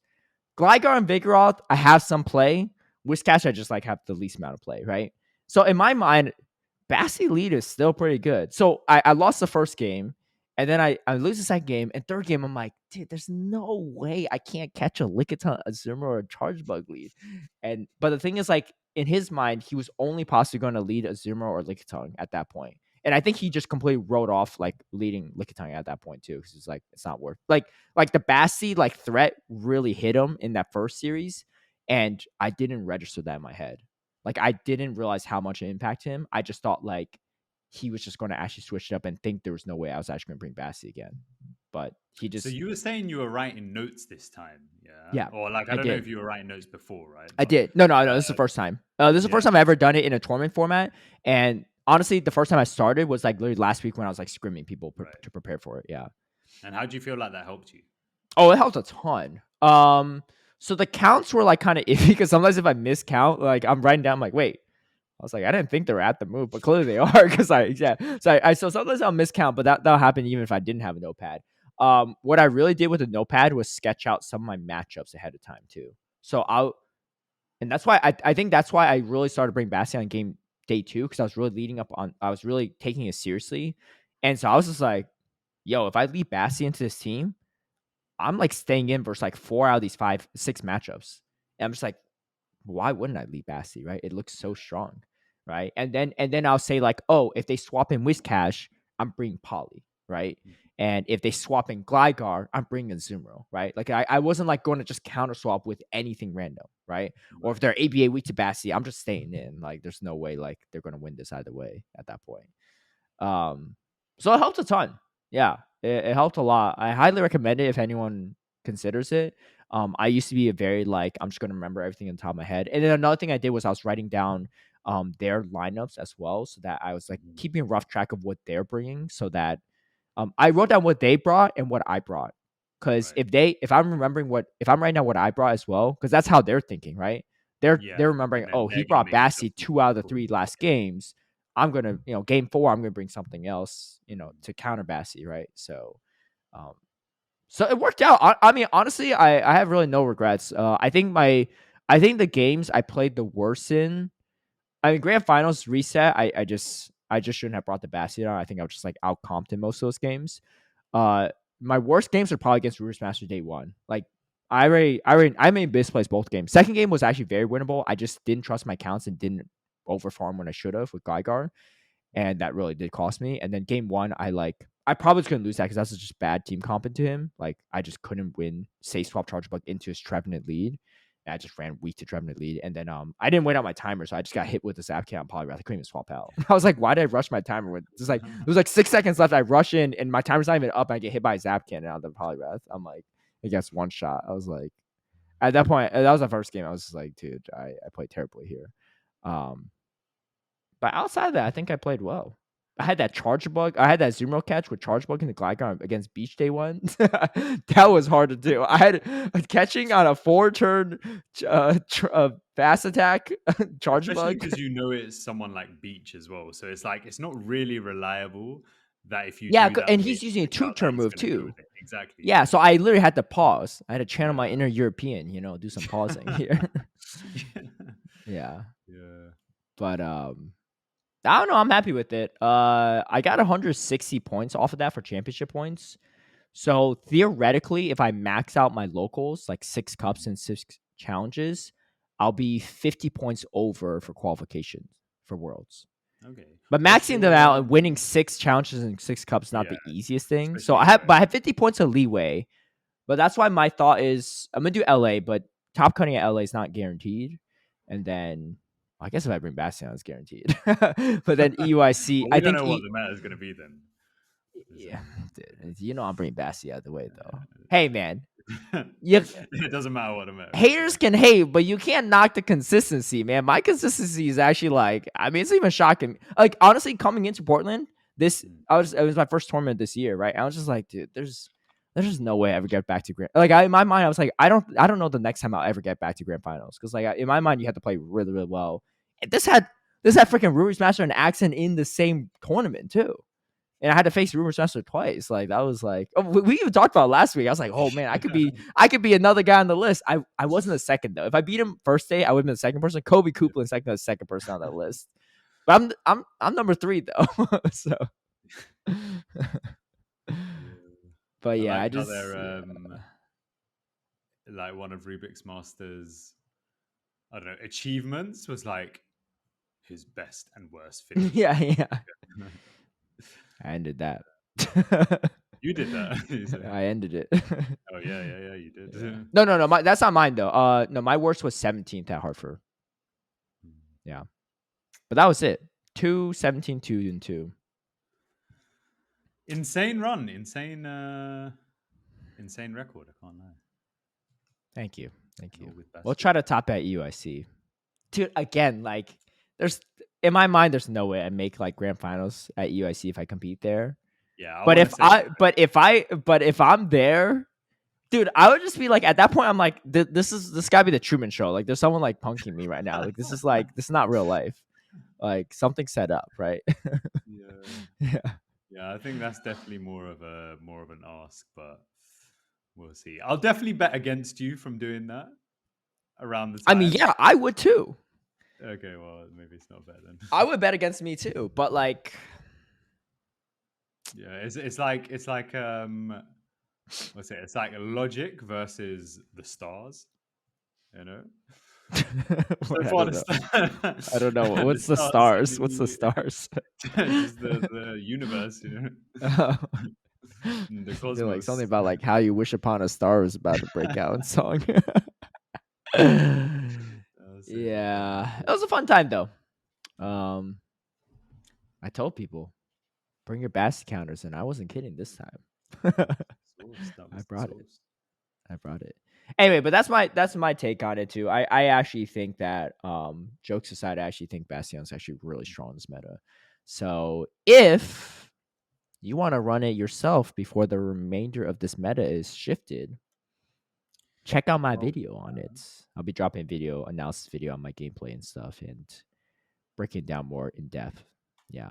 There's some plays I think that people don't realize why I was doing what I was doing. Like there was a match over like Spurter A where I section. just threw like body slam instead of the power whip. Even though I had the energy for it. Like there were like reasons why I was doing those things that I'll probably explain in my like recap video. Like against Kobe Koopa in that fifth game, I went dig in the straight airways when I wasn't at dig energy. Like in my mind, like it's not even misplay that he shielded it either. Because if he doesn't shield that airways, I just bubble him down. Like there's no reason for me to go dig. There's like I just win if he doesn't shield it. So he has to shield it. It was like the easiest like play for me. People were like, why wouldn't you build up to at least dig, right? Or like, why would he shield when he's not a dig energy? I'm like, dude, like, yeah, you can't. Also, like, if I, yeah, yeah. Also, when I throw that airways, I get him more nervous because he's like, oh shoot, he's probably close to the next move. I have to throw, right? Even though it's not zero energy, but like, it forces his hand too, right? So, um, yeah, I think that's the thing that people don't really realize. I think from watching perspective, but you know, hey, Yeah. if you need a team for Melbourne, you need a little Bassy. Yeah, I don't know if I'm gonna run Basti, but Yeah, that's what everyone says. I I'll always, definitely it's take always a look. funny because when people do well in these tournaments, they'll Yeah. look at it and they'll be like, they'll look at. I mean, obviously Abhinav won there, all right. But even if like Abhinav got like second, I guarantee people will be like, damn, Abhinav's that's going to be the meta team this cycle, right? No I one think ever there's looks at someone my in top. second place team as like Yeah. that's going to be the meta team. That's like a Caleb one and done. Like no one ever's like, oh, that's the meta team now this cycle. It's never that. That's true. Yeah, I think someone definitely did say that. They were like, "Oh, this looks like it's going to be the meta team." Yeah. I Um, guarantee you, even if you got second place, that would be the meta team. It won't be mine. But I guess I can't really talk because I didn't win. So, yeah. Well, we've but got two more events this month. So, was it Charlotte and Liverpool? Liverpool, I'm wait. very excited about because And this when's month. Melbourne? Early And February, then next month, yeah, you got Melbourne and Knoxville. Knoxville on the same weekend, Okay. and then Dortmund to finish it off, and then that will be the end of like that section of the season. Wow. I feel like this meta was short. Like there wasn't It as fun. feels I short. guess there. It I feels guess short. there's also not an international for it.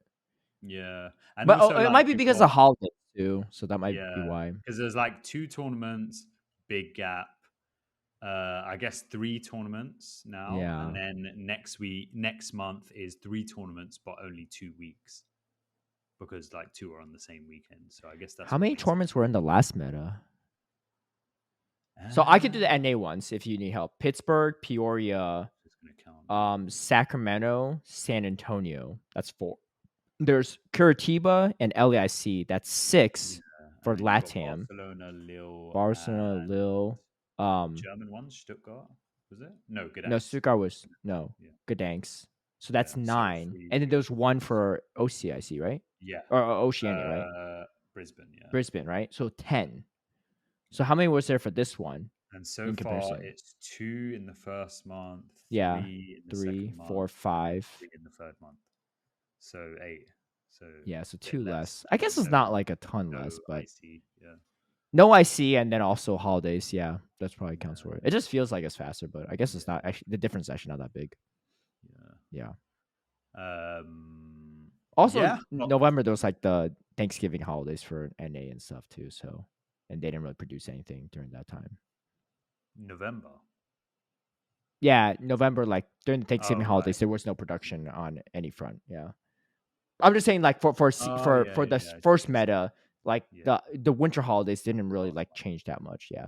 That's Yeah. true. Anyway, um, yeah, you gotta win I was Melbourne gonna if you want to say, hear that RuneScape story. We're approaching episode yeah, 150 though, so yeah. I'll do my best. I was like, I'm a bit more on. I guess I've got to start practicing soon, to be honest. But I'm liking the direction the meta's going in. So if we're looking at top 12, day one, Gligar and Lickitung were on roughly around 50%, and that was the highest usage. yeah. But Cresselia, really high usage as well, which is quite surprising.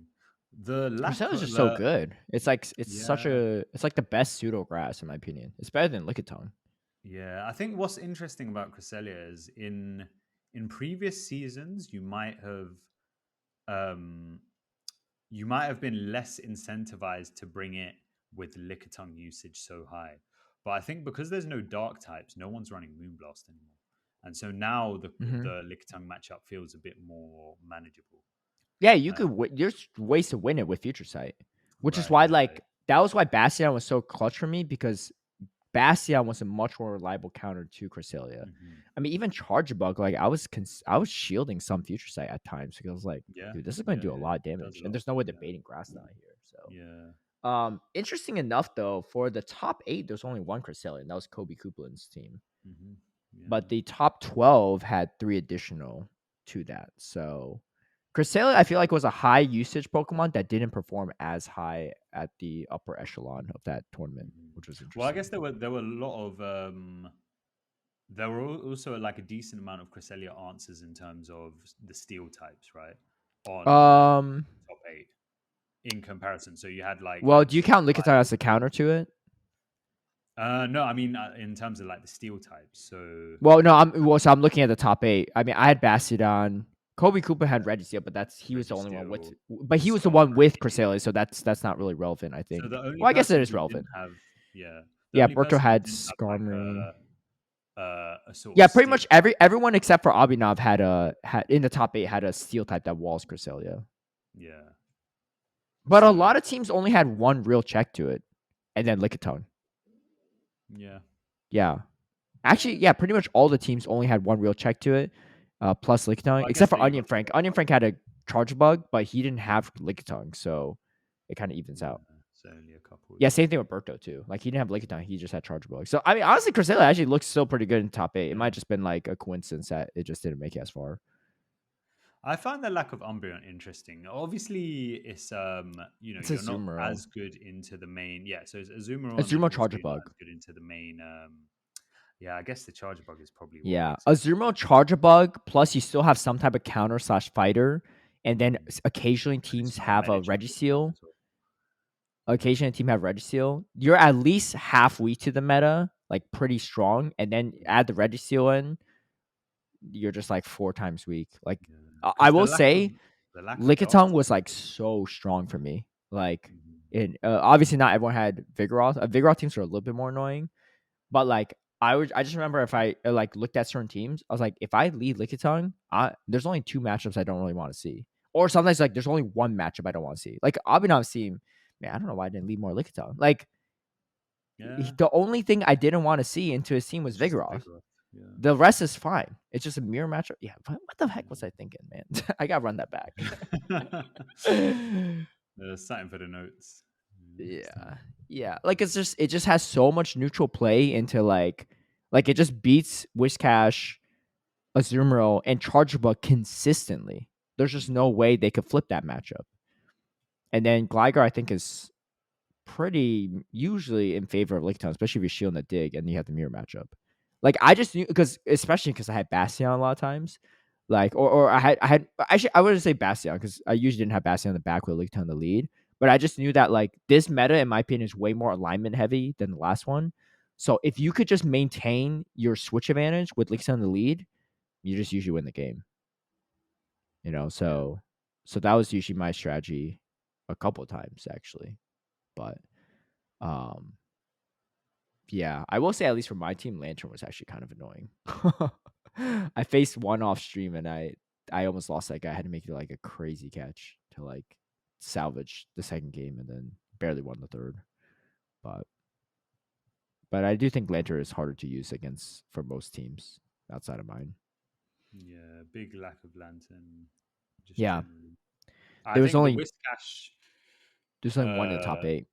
yeah, Yeah, Whiscash was pretty that was clutch. accent. Yeah, I think the Whiscash is. I think that's probably again the next regional is this weekend. I guess right. This weekend. No, it's next weekend. Okay. It's Charlotte, and Um. then Liverpool's the end of this month, I think. Okay. So the next regional is an NA regional. Mm-hmm. And you can expect a lot more Whiscash because that seems like I don't know that seems like the development most people will take from here. But what do I you would reckon will say be? Yeah, Frostlass.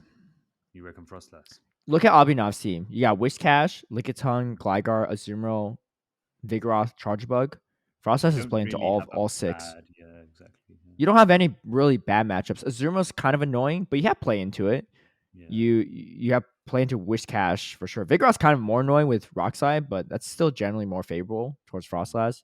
Charge was kind of neutral. Gligar, your hard win. Lickitung is not that bad in Frostlass because they have to shield to win that matchup, which is super annoying for Lickitung. Don't run no triple axle though. Make sure you're running Avalanche. But yeah. I think Frostlass could be pretty good.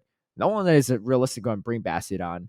Registeel is fine, actually, I right? love how you've written it off, but like not written it off, but I like mean, prove me pretty wrong, much right? I what would. other people. So yeah, I think there might be some people that run a similar team, but a lot of like, no offense to those that do, that might be like lumped in this category, I would say. But I think like the very high skilled players are not going to take that risk. They're going to play it too safe. I think the less experienced players may run my team or try some variation of the team, but like if you don't have your counts right or you don't know how to play out some of these matchups, it's still going to be hard to run Bastion, right? Um, so study up though. Mhm. Make me proud and win it with Bastion, right? It's, I can only do so much. You gotta put in some work yourself too to make it work. Because I've been using it for a while, and so I know how it plays. But for those that don't use it a lot, like yeah, it's not easy. They don't call me the best Bastion player in the world for nothing. I know Jason has probably issues with that, but The thing he's a is, there's GBL 3 times hero. now. Yeah, He's gone to yeah, tournaments and he hasn't made it work. yeah. He didn't even bring it to the last one. Once you final 3 times with Bastiron, I think you can Yeah, safely say dude, player of the the the gap between first and second is just expanding by the tournament year. for Bastion expertise. True. Yeah. There's And he's even using Bastiron now. He's using Carbink instead. So yeah, that's true. Yeah, yeah. No, look, Jason's a great player. yeah, He's yeah, yeah, just for sure. But I'm saying, he's just not a better Bastion player the than me. best Bastiron player. You know, I feel like it's that's the indisputable, question. but I could be biased. Um. Anyway, great run. Also, shout out to Beach too. Great sportsmanship as well in that first game and That's true. seeding. That's true. Yeah, yeah. It's funny too because backstage before we went out, he was like, I don't know if you heard this episode because this is back when me and Speedy were recording. We're talking about like beef we have with different people and stuff. I think Was it this the is like, Chicago Stars thing? yeah, yeah. So we're backstage and Beach is like, yo, man. So like a couple of my friends are talking about how like you said something about me on a podcast. And I was like, and I just started laughing. I was like, wait, did you hear the segment? He's like, I heard bits and pieces. And he's like, yeah, I guess I didn't say GG's that one time where like I top lefted when I ran like ABA charm or something against your factions. He's like, I didn't even realize it's that bad or something like that, or like I offended you. I was like, dude, honestly, like I wasn't like actually like upset. It was just me and Speed talking about like potential beef we have, but like I was just like, I'll just lay it all out there, but it's not really something I like hold a grudge against and stuff. But we're just like joking about it too. Like he wasn't like mad at me or something. But he was like, yeah, my friends told me like, hey, if you battle Caleb, you shouldn't say GG's to him afterward. I was like, I just laughed. I was like, yeah, don't say anything, right? I don't even shake my hand if you don't want to. But it was funny because I don't know if that weighed down his conscience because that was like right before we went battled, and then he had the potential def win, because they can't do def wins in the So official did championship they? format. One thing I was wondering, right? Did they look at the attack stats No, they of both can't. opponents? That's not a thing No, they could do either. Yeah, you can't do that as because the judge. thing is, there's a You're not allowed. possibility of Whiscash Yeah, winning CMP. there is. So what happened is me and Beach were talking about Uh-huh. our specific spreads. Right. Okay. Okay. But I mean, there's a chance like I could be lying, he could be lying, but Yeah. he literally Yeah. was like, I have a pretty high rank risk cash. And Right. Okay. you know, Okay. and I told him my spread on Gligar, and I think we pretty much agreed that like there's no way. Right. Yeah. I think out of curiosity, some people asked about the specific spread afterward, and some people did the calculation, and it was like, yeah, he was gonna lose that Yeah. charge attack priority. But again, like but there's no way for the judge to know at the moment in time, right? It's just based on like it's his word versus not even his word versus mine. Just like it just Yeah. like he could I mean, disclose the generally IVs it if he would be wants. rematch anyway, as opposed to actually doing the death win. So Yeah. Yeah. yeah. But like he didn't have to do that at all. And yeah, big props to him too. He was just like, you know what? Like, I believe in some karma too. I was like, yeah. Yeah, good karma. Maybe you would just 2-0 me right after this too. And then I end up winning. I felt a The little no bad. GG's really weighed on him. It was like, it's No okay, smack you've been talk about bitching him in about this me all this time. podcast anymore. Good karma, man. Good karma. No, I mean, no, he's a really chill dude too. And I think that's the thing too. Like a lot of times when you play against people in Sylph online and whatever, like just things get lost in translation, or like like we make fun of like Chicago Stars for taking forever to lock in stuff. Like Abhinav, I don't know if he's still on Chicago Stars. He was on it for years. Maybe he's back on it. I because I know he's moving back and forth between India and Chicago and stuff. But even then, we're just like, dude, like Abhinav takes forever to lock in stuff like that, right? Like I didn't like have any strong negative opinions, but I wasn't like had positive opinions about it either. But then like we chatted and stuff, like not only grand finals, we even shared an Uber actually to the airport together and stuff. Oh, I swear. Yeah, and we're just like chatting and stuff. And he's like a really chill dude too, and like it's just like one of those things where like there's a lot more like humanity to people behind the screen, right? When you're interacting with them Yeah. online, and like you don't really get that until you see them in person. You're actually talking. It's just like we're all just a bunch of nerds playing Pokemon Go. Like it's not like it's never that deep for the most part. Yeah.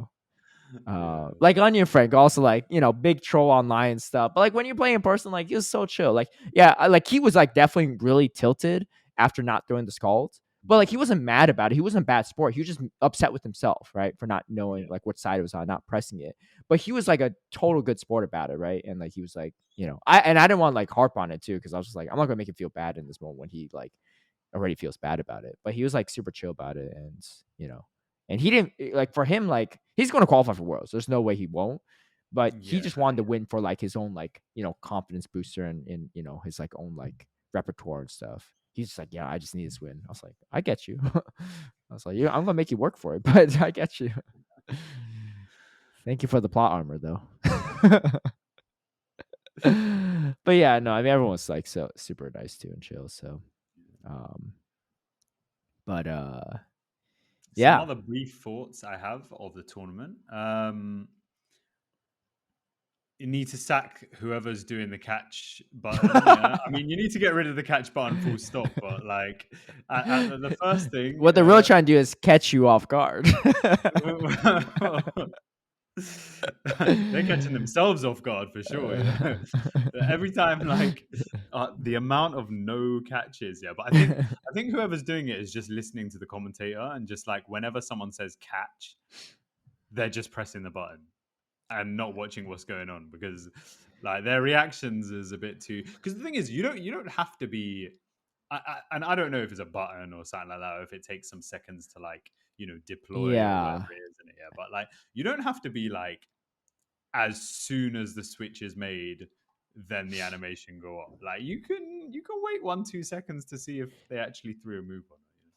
Well, yeah, and I can't really speak too much on that myself because I've actually never been in that subject matter Right. expert role.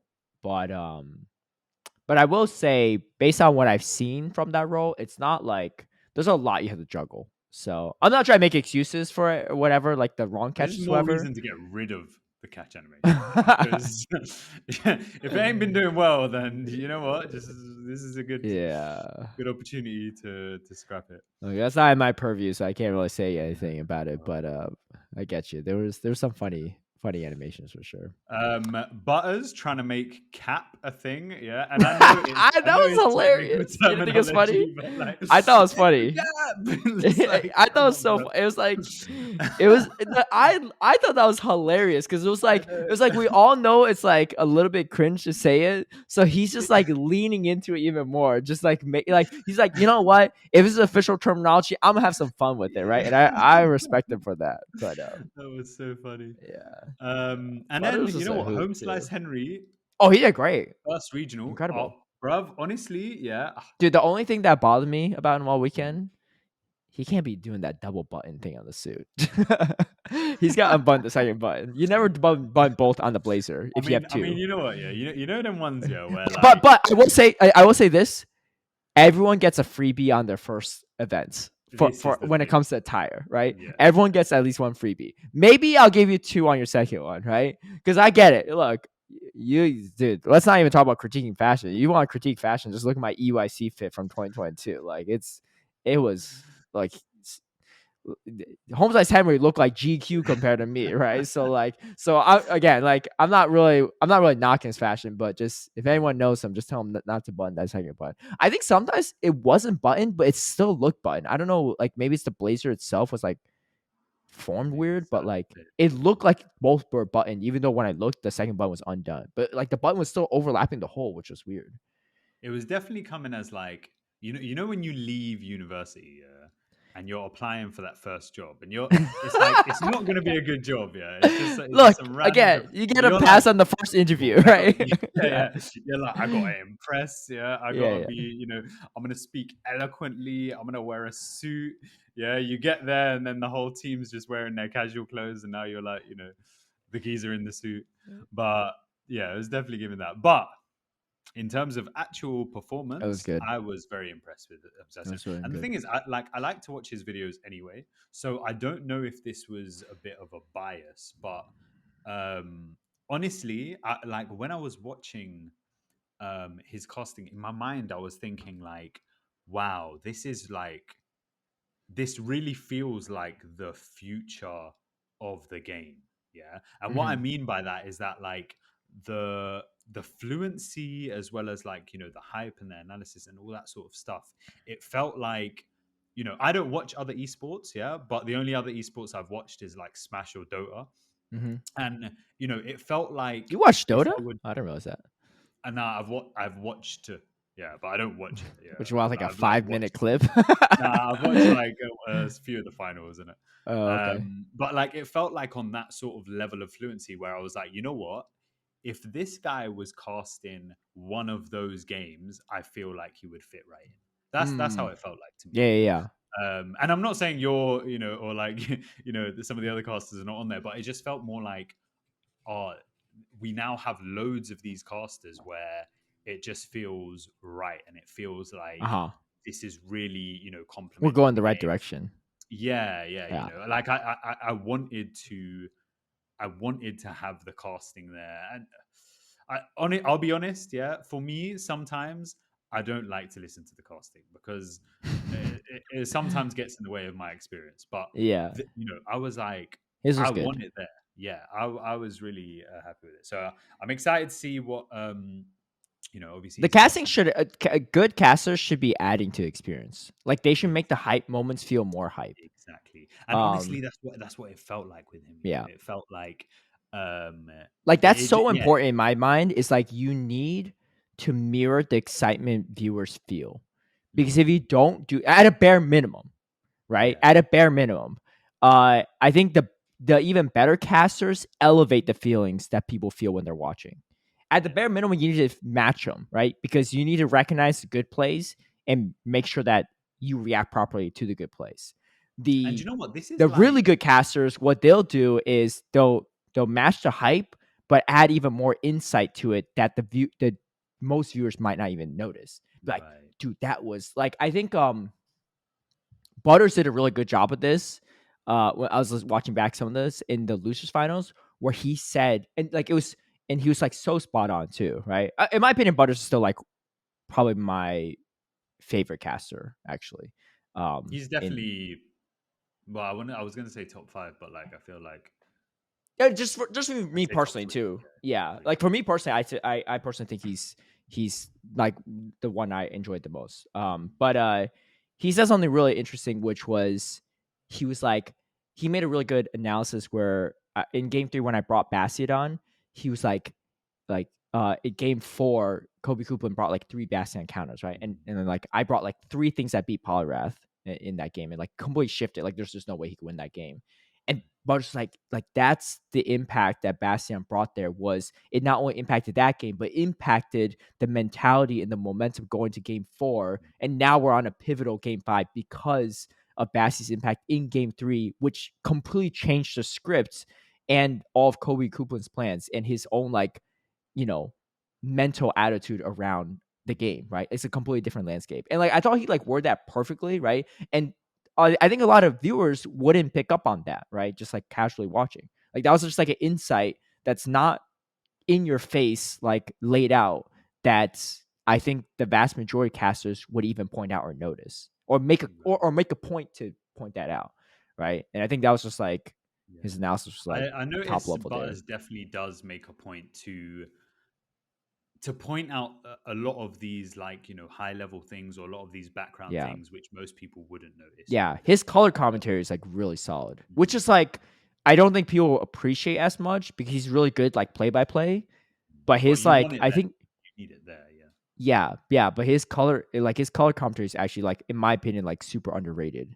I think it's partially because his play by play is like so hype and out there and loud that people don't like realize that his color commentary is actually Yeah. really really impressive too. A lot of us were Yeah. saying that, like, I don't think you could put him and Henry as a pair because I feel like they both play the same role almost, and you're better off like splitting the two and having them, complement other people. Because I feel like Yeah. if you had them both next to each other, I then think it's like, I well, think they could though. I actually do you think they think so? could. I don't know though. And the reason why I say that is because obviously both of them do great play by play. But like I said, Yeah, Butters has really good color commentary, and I think Henry actually has pretty solid color I commentary think I too. think they're both very But similar commentators, which is why I think they could well, the they reason could. why I think it works is because for Pokemon Go, I feel like as an esport is very different from other ones. Is that because there's so much action as well, every commentator has to do play by play.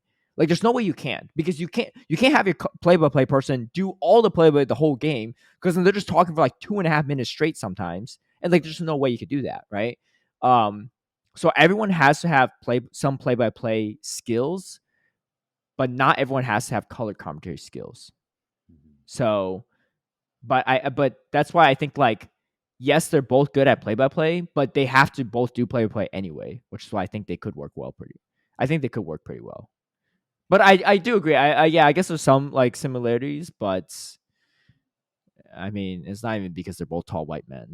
But dude, Jose Henry is actually a lot taller than I thought he was. Like I didn't like I knew he was tall, but like he's like a solid like 6'1", maybe 6'2". Best in the world. Yeah. Yeah. I don't know. Yeah. I think they could work. I don't. I do agree though. I think that is going to be a perception people have, and I don't know if production will ever actually put them together. Mhm. But I think it's a possibility they would one day. This would be interesting to see. Yeah. I thought the Soph and Butters pairing was really solid though. I Yeah, enjoyed I it. thought so too. Yeah, yeah, yeah. Yeah. Yeah. Yeah, I'm So liking a lot of the new recruits, and obviously they're next doing well. Yeah. event we'll have nighttime clasher. Yeah. Now, Out of the new recruits, how? Let me put you on the hot seat. How would you oh, rank them? We got Soph. We got we only have Henry. two, right? We got Tho. Oh, yeah, yeah, yeah. True, true, true. Is it Ooh, just Tho wait, from how EU? many do we have? There's no one else new from EU, right? I think it's just Tho. Yeah, because Adelian did some last season, so yeah, I think it is Yeah, yeah, just yeah, yeah. yeah, All the other EU people did. yeah. And then yeah, everyone else has done stuff before as well. So I okay, honestly, I think okay, I can rank them, yeah, but I think this doesn't really say too much because I think all three of them are great. Yeah, yeah, yeah. But Don't sugarcoat I would say, it. Yeah. yeah, yeah, no, I would say Home Slash Henry is definitely my favorite. Okay. Um, and then out of Soph and Tho, I think it's a difficult choice of who's second. I would maybe say so for now, but only because she's been on more broadcasts, so we've seen her a bit more, and also Tho was I don't know, you know. No, okay. I'll say something about Tho Oh, too. I don't know if this is gonna like be similar to your train of thought. I think Tho just needs to like break out of his shell a little bit. Like it didn't yeah, feel like he was like. It felt like he was holding back a little bit, right? Like I think yeah. at one point someone I asked think him this like is what his like favorite Pokemon would be in a tournament. He's like, I just like the meta stuff, right? Just something meta, maybe like a Zumaro stuff. I'm like, what? Like just talk about Ludicolo. Like this is like it's like your favorite Pokemon. Like yeah, why? it's true. Like, it was like I think Lou asked him that or something, right? I Yeah, was like, just like just that also might also be a symptom of in EU they switch to caster pairings every time. yeah. So like And he also, can't it really might like feel like a bit of a burden where it's his first tournament, yeah. and being paired with Lou. Obviously, Lou's really good, but she doesn't necessarily have the knowledge side of things, and so it's always assumed that whoever's paired up with Lou has to be sort of like the knowledge role, and Mm, so it's a possibility that maybe he felt that he had to like play that role, and then as a result, it's a bit maybe. like overthinking. I just wanted he just seemed very like professional, which is fine, Yeah. right? But I felt like I wasn't getting like You want to truth have more fun though with to a it. degree, Yeah, right? yeah, Like everyone has some type of caster persona for sure, yeah. but like I But just you know I what? just I want him also to let thought loose this. a little I bit. think I thought this at the beginning with Inadequates as well, where I was like, he's got a lot of potential, but he just has to be like Inadequates we know from videos, sort of thing, innit? And then Yeah. eventually he was just having more fun with it, and it was like, Yeah, okay, yeah. that's cool. So I think yeah, the I pairing think thing definitely could because be part of it too, though. Like, I think if Tho was paired with Lou the whole time, it might mm, be. I don't know. It's his first one. I'm not giving him a hard time. I think yeah, he did do great, but that was just my guess on why he might be third for you. yeah, Yeah, I know you said too that you watch Holmes Ice Henry's videos, so that's why like maybe you're a little biased. But I don't really watch. Well, nothing about him. I don't really watch most people's YouTube videos because I just don't have the time to like watch other people's videos. Um, but so I don't really even watch his videos, and I thought he did great. Like yeah, like as someone that doesn't really watch him commentate much. I think I did watch him commentate like a GBLA or something in the past, and honestly, I thought he did even better this time around than when he did GBLA. yeah, yeah, yeah, So yeah. I agree. it was pretty easy to talk to him too, because he interviewed me like a few times, um, Mm. as when I was as a player at Portland. What for? Huh? What? Oh, right, as in this weekend. Yeah, yeah, this weekend. Yeah, Oh, like right, after a yeah, battle, he like interviewed me or yeah, like yeah, during the award ceremony, stuff like that. So, yeah. I but think one yeah, thing for I guess maybe this is one thing I'd say again. It is his first event, but I think eye contact a bit more. was he not looking? What was he not looking at the camera, or was he I, not? sometimes he was looking at the camera, sometimes he was looking sort of like distant, and sometimes he was looking at the thing. Because I'm assuming this is what I'm assuming, right? I'm assuming like if you're sat there and you've done a few events, yeah, you know that the only two places to really look are either camera, like right in the lens, or Your the partner? geezer sitting next to you. Yeah, yeah. So maybe that's one small bit. Yeah, again, He's got that's like a first time thing. I was like super shifty eyed on my first one, yeah, so it's a little tricky to like get used to. I think right, because yeah, I think when you're commentating from home, your camera just set, so you're just looking at the screen, right? Like the screen, yeah. One thing so I so the noticed. difference when you're commentating at home is that the screen you're looking at is already in a good angle, so it looks like you're looking at the camera. The Yeah, problem with the official tournaments is that there's a camera there, but the screen is down below, so you can't look at the screen when the mm. camera's on you, because if you do, Also, I it looks like noticed you're that looking with away. like when you're doing commentary at home, sometimes it's like, or I noticed this with GBLA. It's like the sometimes your eyes. So like my eyes, for example, like here I'm looking at the camera, Hmm. here I'm looking at the screen. Yeah, Yeah. but this me looking at the screen sometimes works because let's say the matches are happening here. Hmm. It will look like I'm looking at the video of the matches Yeah. while it's happening. Do you know what I mean? Right. Right. So Right. it looks a bit more natural. Yeah. Um, yeah, I don't know. but yeah, I I thought it was Yeah, sick. I think he did great Yeah, though. I thought Yeah. it was amazing. Yeah, yeah. Yeah. Looking forward to the next one. And then next one we have Nighttime Clasher, who's going to be Making his debut. and so Nighttime Clasher did a European regional last year. I can't remember which one it was. I think it was one of the Dutch ones. Yeah, I can't remember either. He was like It was, super serious um, though. yeah, this is the I thing. mean, Also, I didn't know who he was. yeah, I think no But one did. So no one really had any like perception of him anyway going into it. But he like looked like very stern, like he was like giving a lecture almost. yeah, So people I just mean, I think he'll probably be more loose this time around. But he was like super like and that humor was super relevant, right? In this, like, it's just like he looked so serious. I thought his yeah. commentary was good, but like he had good energy. But it was just like it was like a very different tone I of can like what I imagine he know him would be as. way different now because he probably Yeah, feels more a part of the yeah, community yeah, now. 100%. And he seems he seems like relatively relaxed on social media as well. So I A little too imagine relaxed his sometimes. general. I told him to bring Bastian for that. He signed up for some European regional. I forgot which one it was because Yeah, he's gonna be probably studying abroad in Utrecht, I Europe. think. Yeah, Yeah, I told him to bring Bastian that should on. have been.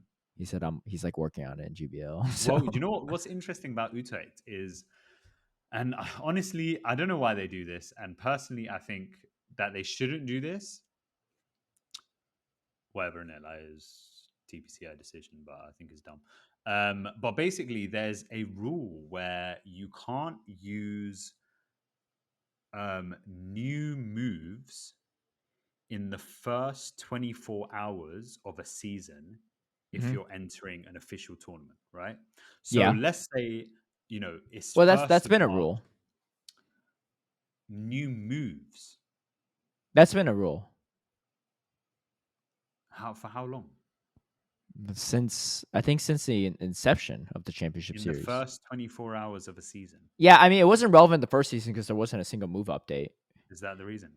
but That it's but just because it's it's never been relevant until last season. It was relevant for locals, or like I guess maybe this season it was there relevant for was locals. Or one of yeah them. it's never been it's I don't think it's relevant. It ended up being relevant for any regionals because the Anything. GBL rotation was never on a Friday before. It used to Okay, be on so that's Thursday or always been the Wednesday. case. But I that thought was maybe, always a rule though.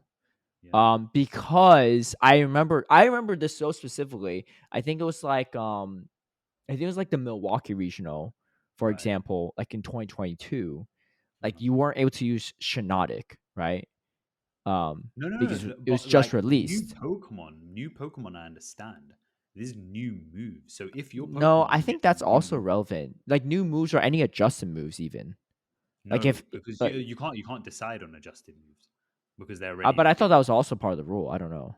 Maybe No, not. it's just new Oh, maybe moves. not new moves. So Okay. I don't yeah, remember. Maybe the new moves is new, but I don't know if it's that new. I I don't thought think that it's new, was but it's it. definitely Yeah. been it's been it's a rule that's It's been a thing since like December come to 1st at light least. recently Yeah.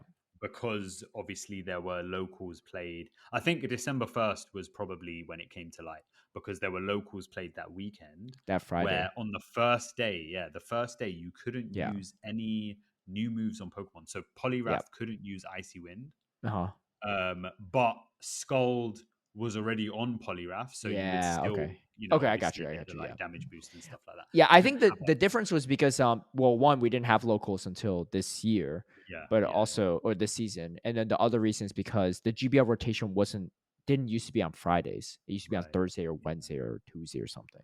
But it's because the first of every month ends up being on a Friday Uh-huh. recently. So this rule is actually going to affect Utrecht Oh, it because is? Utrecht is so the 1st of March is Friday, How I and hate Utrecht how it's starts on always Saturday. That's Friday.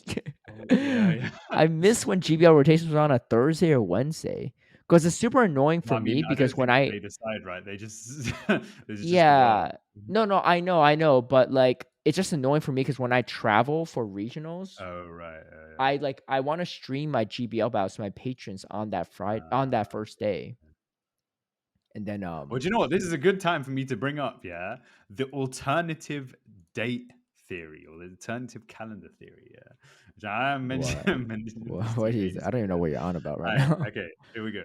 So instead of now, this is probably something that will never happen, yeah, but it should.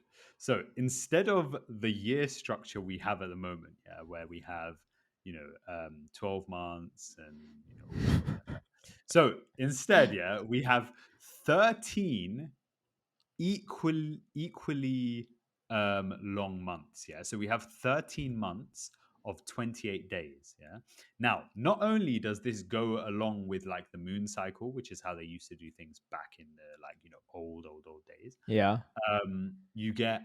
It also means that every month will start on a Monday and it will, I guess, finish on a Sunday. But what Yeah. about the leap Or year? Wouldn't the leap year so shift every month a leap another year, day? yeah, a leap year, you would okay. So first of all, we have 365 days in a year, and actually, this only accounts for 364. So what you would then do is you would have an extra day each year, which is New Year's Day, and that Yeah. doesn't fall under any month or anything like that. That's just like New Year's Day, and then you start again. Yeah, leap year. I don't know, leap year day, something. New Year's Day is Like I feel like that would change that would mess up so many systems, so well, obviously now it would mess up systems because you're adding a whole new month. yeah. But Well, like okay, but then so what about leap year? You have like a leap you have year day a as well leap on year top of day, that? yeah. You have a leap year day, yeah. Or you have a leap year day. Look, you're right. This is never going to happen, especially with you No, sharing no, this no. brilliant idea to our 1,000 listeners on the Battlecast podcast. Hey, if anyone has an in with the Yo, if anyone has an official work in of the that's listening to this calendar, podcast, dude, let me know, right? Don't make this your thing that let you're us gonna know in the change. There are so comments. many more important things we can be doing. If this is your global impact, if someone listening to this has a global impact, don't listen to Anicor, right? You let me know, and I got Let some us other know down in ideas, the right? comments. There's so many other problems in the world we can fix besides this calendar thing. This would fix like this would be a huge quality of life update for for No, no, world no, no. You think this? This is like your world ASMR Pokemon Go 1.0.2. PvP, right? This is an Yeah. Anicor idea that the majority of people actually hate. No, let's put it Nah, this bro, way. I think this People is a sick hate idea. change. People hate change. You change Yeah, something but like this. Also, how that no, no, no. Just think about this, right? uh, This uh, alone is gonna piss uh, off the majority of people in the world. Birthdays. Everyone's yeah, but birthdays are you gonna know be what? messed up. There's always teething issues whenever you go through a big change, yeah. But 2 years down the line, everyone's gonna be like, you know what? 2 years. Yeah, I'm but happy how with you this. get no, but this is the problem, right? They're gonna be like, that old It's system, no, no, no, flipping no, no, Stone Age no. stuff. You know what you're thinking of right now. You're thinking like every. My apologies if this is you listening, right? But you're thinking like every higher up in Niantic that implements a decision people don't like, right? People will play the game how they want to play it. People are gonna live their calendar life how they want to live it. You can't dictate their calendar life, right? You can't say I'm going to make But we routes and already force people to go do all these routes, right? They're not going to do we have Mateo, right? but If look, they we don't want to do already have Mateo. dictated the calendar life, yeah, from whoever probably No, this actually. is this. Nah, Yeah, do you but know what? but the people that Augustus. dictate it are not Yeah, around anymore, right? Like, but that's no okay, reason for us to no, not no, no. change. Yeah. I Anyway, here's my selling point of how fanatic uh, people are. You uh, ever you ever meet one of those horoscope Donnies that are like all about the horoscopes, right? yeah. They're like, this is my rising Oh sun, yeah, my didn't they my propose a change to rising the moon, horoscopes or something and then like recently? yeah, and then like oh like they'll ask like when were you born, what time of day, what location, right, what year, right? So they can figure out your like all the different. There's like three signs, right? There's the rising sun, and then Mm, like the rising moon or something, and then like the yeah. water sign or whatever. You know how fanatic those people are, right? My apologies if that's you, but I'm just saying, just based on my experience, some of them are very fanatic, right? I'm not saying it's a bad thing. I dated someone that was like that once too. And like the first time we had a date, like or it was like over like a FaceTime. Did you It went off. continue dating because your sign was compatible? So she was like, "Oh No, yeah." I don't. Well, it was like kind of compatible. She was just like, I don't date like I forgot what they were, Leos or whatever. And she just didn't. She literally just didn't date a specific like thing. That's But I remember like on the first one, like it ended up being like a 5, 6, 7, 8 hour conversation. I was like, for some point, I was like, I gotta go sleep. I'm tired, right? It was like 5 a.m. But she was like going down like all these like different signs of like, oh, this is what you are. You're like an Aries this, but also like a Sagittarius this or whatever. And Like she was dead, like she was invested in this stuff, right? And I wasn't one to knock it. I was like, all right, if you believe in it, you believe in it, right? But but these people are going to be, dude. I If you were the one to do this, I wouldn't publicize you did it, right? Because people would be knocking on. I'll put it this way: people. This is the sad part. Actors literally get death threats because people don't like the characters they're playing in a movie, not even because of who their own personality. This is you advocating for a change that you actually think is a good idea, dude. There's gonna be death threats raining down on you. There's actual pitchforks at your door, right, and torches. So if you're trying to make this happen, I would not publicize this, Anicor. You're gonna be. Well, This is gonna be less you know what? successful than your PvP ASMR I'll be stuff. very honest. Yeah, I'll be very honest. Yeah, this is I usually have a like my outlook on life is that I can do anything like with enough sort of like effort and belief and stuff like that. I believe I can do anything. Yeah, like I know that's but why you're 0-5 in these bets versus me. no, but you know what the thing is, I don't mean like right now, yeah, but I mean eventually, yeah. If I commit to something, it will happen. Yeah, that's like the general. Yeah. Eventually you'll Taking move some back time. to London, then you'll move back It's to taking some Australia, time. and then you'll move back to London again. Hey, the day it does happen, yeah, you're gonna be eating those words. Dude, the But day it's gonna happen, it's gonna be like 99-1. I'll take the loss at that point. I feel but it happened, and that was the point. Yeah. But the thing is that like it's really unfortunate because this date thing, yeah, I genuinely believe, yeah, that it would be amazing for the world. But I know it's something that will never happen, like regardless of how oh, much dude. effort or belief is put into Say it. less, dude. It's such a shame. Me and all the listeners, I guarantee we all believe you that you believe it's a good idea. Like I don't doubt that you believe it's a good Look, idea. look, I don't look, think look, you're capping at all, right? Like look, I look, just look, look, look, look. Okay, answer me. Okay, forget about like repercussions or anything like that. Yeah, yeah. imagine, yeah, if we didn't have a calendar system. Yeah, we had to invent a calendar system, and this was one of the options. And what we have right now is one of the options. Which one would you take? I mean, I would just go if I had the option, I'd just do like 30 days a month flat for every month. No, because that doesn't align with the world, like how the world spins. So then you're just doing something rogue. But So don't do who that. cares how the world spins? Why does that matter? Look, we're trying to like have some sort of consistency here, right? why, So why is that's this the not consistency you want, but not the calendar actual because layout? the world actually spins. The calendar is just like a how we decide to divide up Yeah, time. but if it didn't go by how the world spin, no one would care if that's how it was. What are you on about? What? Okay, Look, look, this is okay, this is okay. what How I'm about saying. this? Right? Look, No, no. these You these know are how two there's Fahrenheit and Celsius, right? uh-huh. Even though I use Fahrenheit because I'm in the U.S. and everything. Yeah. That's what You everyone would choose uses. Celsius. Celsius makes way more logical Right. sense. Right. Kilograms as well over pounds. However, Okay.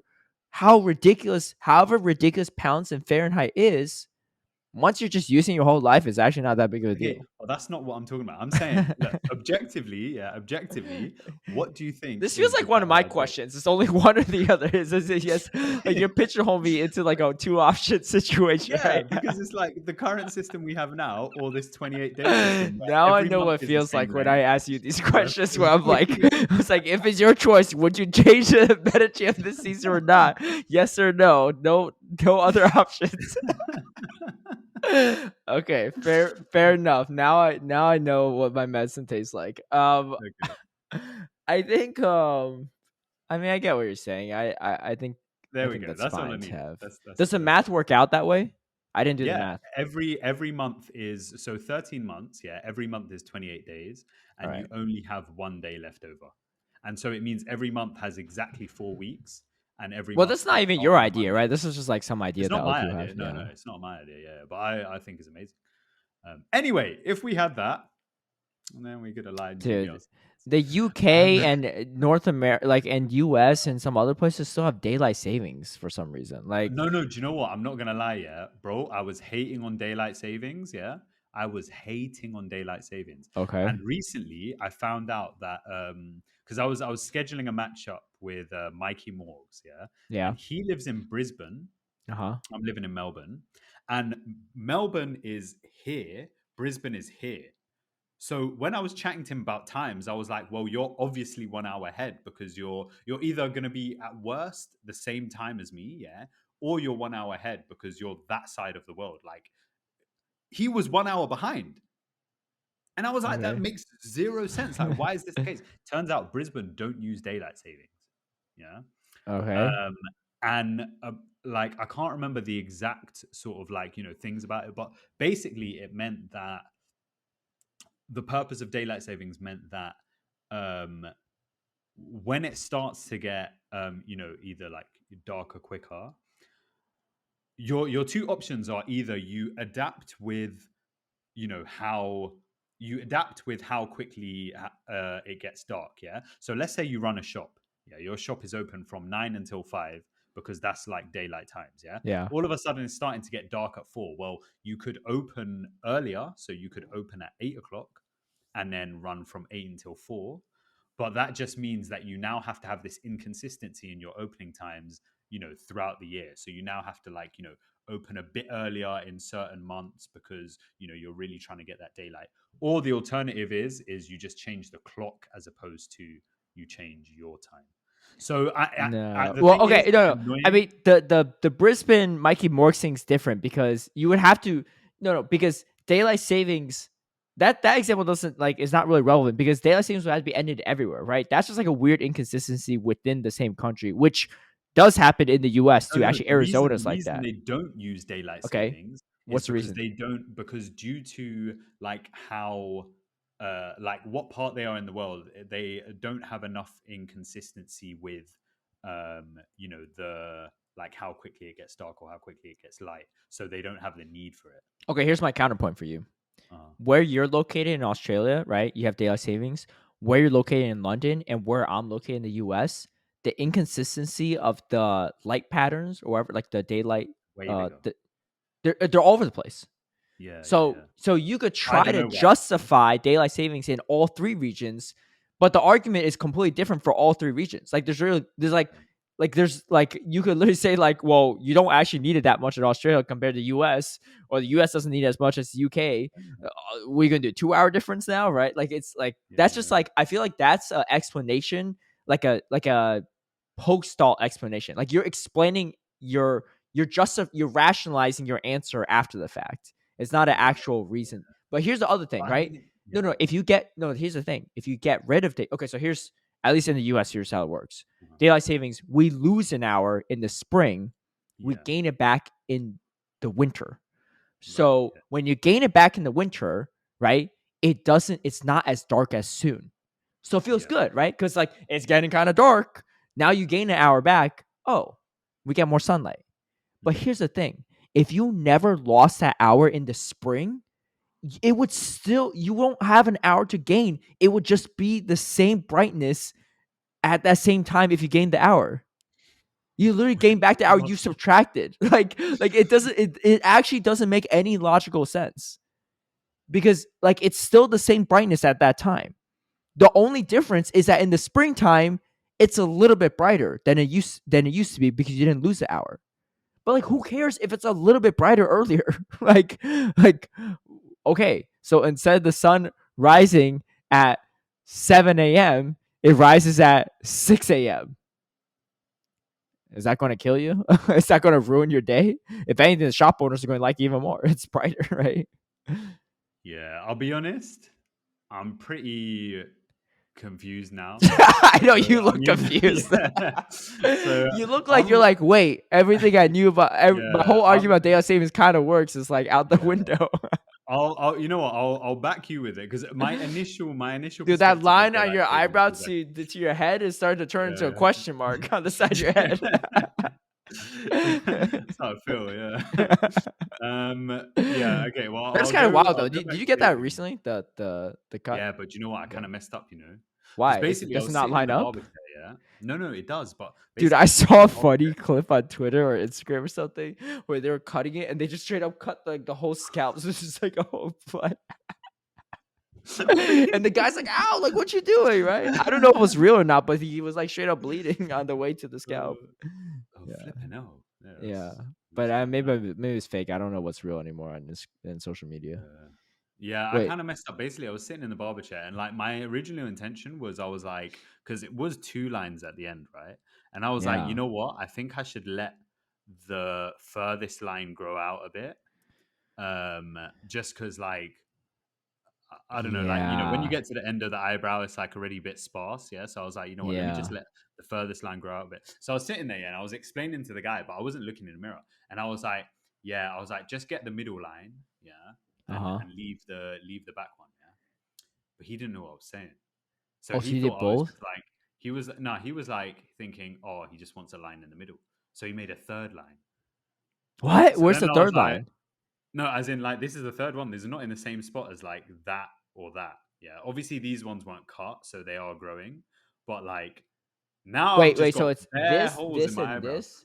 Yeah. Yeah. Okay, You, I was gonna you're point it literally, out, but I did yeah. notice that too. Like it looked a little funky, but I just wasn't sure if this line was from Yeah. your old Yeah. line or not. Like Yeah, no, no. the So last one. these two, there's two here which are the old one, Oh yeah. no! Why is there And then two there? I know There's not a lot of space there to begin with, and he's that's gonna do that's why I two. was like, don't, Yeah. like, that's why I was like, leave the last one, Also, yeah. like I can't tell because the camera quality is like a little blurry Uh, right now. Obviously, it'll be more clear in the YouTube version, uh, but like it looks like you have a horizontal line somewhere in the middle too. Like not diagonal, but what do you like mean? I don't know. It looks like there's like a faint like middle line in the middle of it. Nah. Oh, right. No. Oh, do you know what? No. Yeah, You like know that. what? Yeah, That's right just the there. way. Yeah, Yeah, that's that's just the way way. my eyebrows sit, which is really weird. Oh, Yeah. okay. So like sometimes the hair like just moves a bit, and then Yeah, yeah, there's a horizontal line. yeah. Yeah. You need to do like you I need to need to get let it like grow out and bladed just or redo it something. again. Yeah, you just need to tattoo that part or something. Yeah. I'm just Microblading is going. what they're called, I think. Yeah, I'm just gonna let it grow out and then just like redo it. You know I what you mean, should it still do? looks fine, but I was like, You should just wax your eyebrow off oh, and I was and thinking of this. tattoo the little like pencil eyebrow like a lot of like old like Latina women had back in the day. The little pencil eyebrow tattoo. I'm fucking. That was a style back in the day.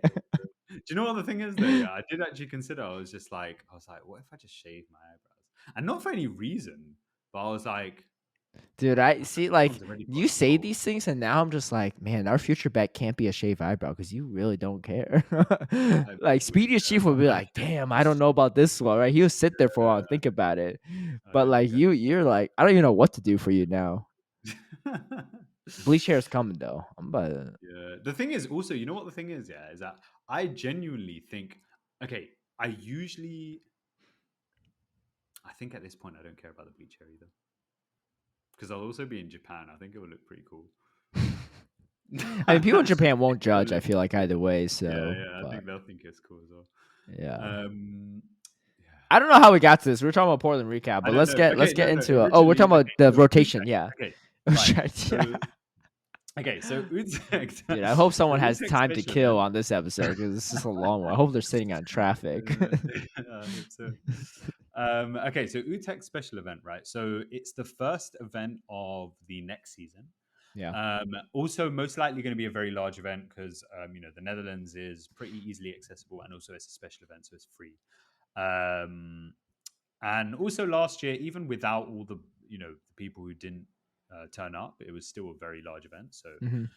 anyway, super large event. However, it's marred by the fact that it is literally 24 hours after the season change. So the meta that we get in Utrecht, we can't even look at that meta for any sort of reliable data because it's going to be different to the rest of the season. So anyway, for anyone who didn't really grasp it when we were discussing this earlier, so the rule is that in the first 24 hours of the season, any official events, you can't use any new moves. Yeah. So obviously, any moves that have been changed in terms of like damage or energy and stuff like that is fine. But if a Pokemon gets any new moves, you can't use them. So the meta we get in Utrecht, if any Pokemon are getting any new moves, they won't be allowed to be used that weekend in the tournament. So the meta for Utrecht is going to be completely different to any meta we see later on in that season. And honestly, I think that's dumb, man. I think that's so dumb. I don't even know the reason Uh, for why there even is that rule. I understand the new Pokemon rule, due to inaccessibility, stuff like that. However, I don't understand the rule for the moves, because it's like, well, if you don't have the Pokemon that has the new move, then you weren't going to have it 24 hours later anyway. Yeah. And if you do have the Pokemon, then all you're doing is TMing. So I don't understand that rule. And I think it's silly. Okay, here's one proposal I got for you. Go on. What if it's a community day move? So let's say Decidueye, right? For example, let's say okay, this is actually a great example. Decidueye was around, like it is obviously around. Everyone has Decidueye, right. but you can't run Frenzy Plant Decidueye at Portland because But community day was. it's not possible to get that. Well, what if you spoof and get it? If you spoof, well, Because you get someone in Australia. yeah, but that's to not an get one. acceptable. That's not an acceptable But reason for taking that. well, but it's No, but inaccessible. you can't. No, but like, okay, basically, Like I'm saying, so for example, let me put it this way: the Decidueye community day happened on Saturday, right? right? For North America. Okay, Well, for everywhere in the world, but you know, okay, our Saturday was like your Sunday, right? So right, your community day happened on our Friday. So okay, theoretically speaking, no one physically could register, could have a Decidueye with Frenzy Plan in Portland for that tournament, right. right?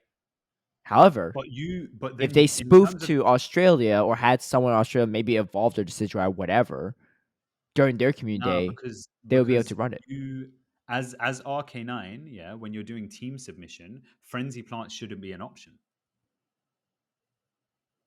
It shouldn't Uh, be an option as one of the moves that you register. And if it is, then you're enabling people to spoof, I guess. Whereas this is a completely different situation, because everyone is getting access to these moves at exactly the same time worldwide. oh yeah, I guess that's So fair. there's no reason for these moves to not be available and not be allowed. I don't know. I didn't make the rules myself, so I'm curious about I don't that. know Now what I think that's about like. it. Yeah, my Hopefully, example it's doesn't make that something much that, sense. Now I think about it. yeah, I mean, you know what? If anyone actually does know a good reason for why that rule is in place, please let us know. Because personally, I think it's one of the rules which, again, maybe it's been here for ages, but it's just not been relevant until last season and now this Yeah, next it's season. because if you scroll back on last year, well, one locals weren't around, but Yeah, also most locals were around the weekends anyways. On yeah. weekends anyway. You could technically host on a Thursday or a Friday, or whatever. But Mm. if you scroll back in the calendar, all of last season, there was None of it. GBL rotation never happened on Fridays. They were always Thursdays or Wednesdays or something. So it was literally Yeah, impossible for this to even be a yeah. thing. It's just not been relevant. But Yeah. yeah, I think it's a rule that should get scrapped, because I really like. I don't want to watch a tournament that is just its own meta. Do you know what I mean? I feel like it takes away from, like, not only does it not contribute to the rest of that season, yeah, in terms of meta development, but it, like, you're playing like a one-off tournament. I'm not saying the quality of the tournament is going to be thing, but it's like it's just a one-off tournament. Do you know what I mean? In terms of like meta and like the things you can Yeah. use and stuff like that. Like, it's not relevant to anything further than it. And also, people who compete in that tournament can't take necessarily anything they've learned and use it for tournaments later in that Well, season as I well. don't Obviously think not that. completely, but I don't think that's as yeah, big yeah, of an obviously issue not because like completely. But players do you know what are I mean? willing It to just adapt. Yeah. feels like, what it feels like, yeah. Them Dragon Ball Z movies, yeah. Oh, they're like a They're not, one-off, but they don't actually. They're not actually and they canon. don't fit in the story. Yeah, bro, Yeah, that's what it and you feels don't like. Yeah, know. this You don't feels like a actually know like when non-canon they take tournament. place. Yeah. Yeah, Yeah. exactly. Yeah. This is what this feels like. Yeah. It feels like a non-canon tournament. Yeah. Poor You know, Brawley, man. That guy's like not really yeah. relevant in canon at all. Well, But he has like. they eventually made him canon, but Did they? yeah, yeah, because they made an official Broly movie for Dragon Ball Super. Oh, I mean official, Yeah, but like when the next Dragon Ball series comes out, is he still part of the yeah. Now he's canon? canon. Now he's Is canon. he Yeah, going to just randomly show up then? he's now officially canon. Yeah, yeah, yeah, Oh, well, yeah, all the other yeah. five But he Brawley movies wasn't before canon for that, ages.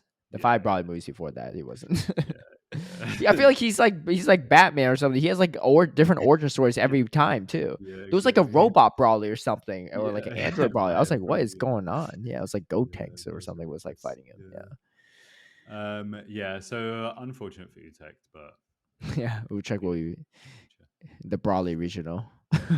Yeah, the Broly region. Let's make that the title of the episode once for the replay. I'll do it. I'll do Broly it. You region. remind me. Remind me when that Yeah, yeah, happens. The I'll Brawley remember. Regional. Yo, that's a deep cut if you're a long time listener. Yeah, Hopefully you're still listening by March. So yeah, yeah. you can see it happen. All Uh, right. Well, let's get into some events too, because we've been going mhm. on this for a hot True that, true second. that. But anyway, so we have a Hisuian raid, Typhlosion raid day, Mm, making its debut. It you get 5 additional free raid passes, which I think these are cool. If you mm, do the event ticket, you get 8 additional raid passes as well. So daily of 14, which is not too bad. 2 times Stardust from raid battles, which is not a lot, but increased chance to get rare Candy XL from raid battles, which is not really that relevant because they're not that hard to come by, and 50% more XP from raid battles. But get some extra raids with the $5. I think some people might mm. enjoy that. Um, Remote raids increase to 20. It could be shiny, I'll and say one this reason is for Sunday. This this. Sunday, 2 p.m. to 5 p.m. Okay, one reason for this raid bonus pass thing. We have team tournaments coming up soon, and they're notoriously big charge TM sinks. And I think raiding is probably one of the best ways to get charge TMs these days. So Yeah, I've been getting maybe a that's a decent amount reason from to actually GBL do this. lately too, though. I haven't GBL'd a Have you? ton. Yeah, Mm, you haven't GBL enough right. to know. I don't pay attention to the rewards anymore. I just always Yeah, assume it's I mean going to it's be a tough similar when you're only thing. getting 1 out of 4, right? You don't really see the item reward. You're a pagan, bro. You're a pagan. Look, something's keeping you in the pits, and it's not. It's not a. I've just not been paying attention. That's all. Yeah, yeah. All I know is you're not going 4-1 or 5-0 consistently, so something's keeping you down there. I'm not saying it's have been, even though I have. But anyway, Like to quote one of our listeners, "Congrats on the ace." Anyway, this is Sunday, January 14th from 2 p.m. to 5 p.m. So that's this upcoming weekend. Actually, I might be at a local tournament that at that time. It nice. starts at 1 p.m. and Oh, so yeah, it has like a 26 or 28 player cap, but it's kind of a that's drive. quite It's like 40 minutes away from me, so I might miss most of this, but that's fine. I gotta get those local cups. Oh, it's a yeah. challenge. It's True, not a true. cup, but gotta browse the scene. I might run the same exact team. Why not? Why It not? worked. You think No people core can adapt that breakers. quickly? I wasn't that weak to You'll Lone have loads of Sandslash. Whiskashes around in it. Yeah, I wasn't weak to Lone Sandslash. So Yeah. but yeah, so there's that. What moves does it learn? Actually, is the better So question. it learns, unfortunately, Hex. So no Shadow Claw, Hex and Ember. So no Okay. Shadow Claw or Incinerate, which is like what normal Typhlosion gets, which are Yeah, like Ember's not by terrible though. far the more you know superior moves. It gets Fire Punch, Shadow Ball, Overheat, and Wild Charge. So And these are TBD until it's actually interesting. released, so just take it with a grain Yeah, of yeah, salt. yeah. This is just off thingy. So it's interesting to say the least. Yeah. However, you can't really get it for Great League. You can, but it's super, super difficult to get for Great League. Mm, There's 27 IV combinations okay. that will allow you to get for Great League. So, Yeah, you just uh, save it to trade, honestly. I think is the play. what do you mean? No, You no, as in save like when you trade it, there's 27 IV combinations Oh, to what? get for Oh. Great League. Yeah, yeah. Oh And shoot. also some of those are going to be Okay. base 0 IV combinations as well. So if you take that away, Yeah, there's yeah, because you only probably get like one shot 5. of that with a friend. So, Yeah, yeah. dude, So that's what I should have been trading with people with low friendship. The like the what? Samrot that I got. Like Yeah, when I was yeah, at that's like the good. tournament this weekend, like I didn't Yeah, think to yeah, do that. that would have been a good option. Yeah. Yeah, but Those ones are a bit easier to get, but yeah, definitely useful. yeah. Useful to All right, we got have. Oh yeah, sorry. Is there anything else on that one? I was just gonna say like I was gonna look at what it was saying in Ultra League, but to be honest, it's probably just worse Skeledirge, right? Yeah, I mean, Skeledirge is so good in Ultra League; it has way more stats and just better it's going moves. So greatly too. I yeah, was supposed to see more Skelter chat. Portland. yeah, I guess probably won't anymore There's a lot more Wiz Cash now. though too. you, So you You put a nail in the coffin for Skeledirge. It's true. True. Leo Geo didn't even dare to bring Skeledirge. I only saw one Skeledirge all Yeah. weekend into me, and they had it locked into a Lickitung and a Bastiodon. I actually had a Zumro that same team too, so that was really nowhere feasible for that Skeledirge to go. But Rip. yeah, It's already dead. tough. All right, but there's a Dazzling Dream event, and that is starting this upcoming Saturday, January 13th, 10 a.m. to Tuesday, January 16th, 8 p.m. Double Stardust for catching Pokemon, double Stardust for hatching Pokemon. Not bad. Some pretty Nice. solid, Yeah. solid stuff. This is I don't know. Sorry, I don't know why I thought it was during Valentine's Day. I'm a little month ahead. For baby with different colors appearing in the wilds, depending on where you live. So same situation as usual. And of course, Can I orange say I and love when Flabébé have different colored spawns.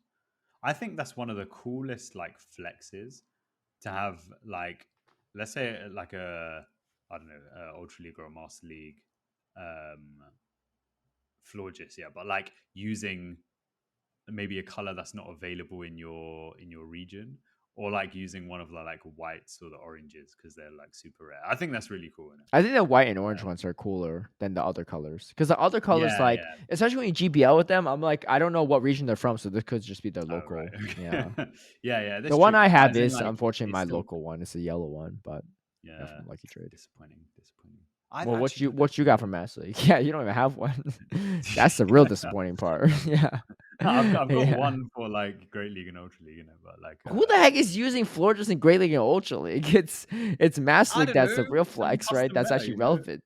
I do have a hundo for Master League, but I Dude, don't. that should be a bet. No, That should be a bet. Loser runs what? Florges at EUIC.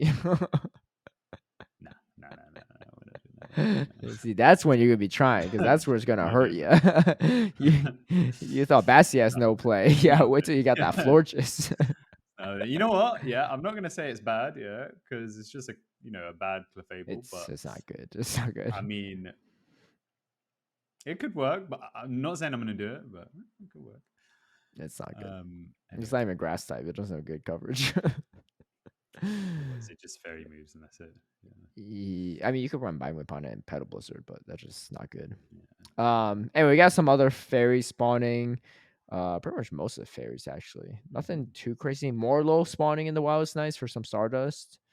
Um, Togetic if you're lucky, but that's about it. Yeah, it just seems like a bunch of fairy stuff. You get Mega Energy for Mega Gardevoir, Mega Altaria, nothing crazy. Did you see the new avatar items? The Cutie Fly mask. No. Check out the Cutie Fly mask. It looks kind of goofy.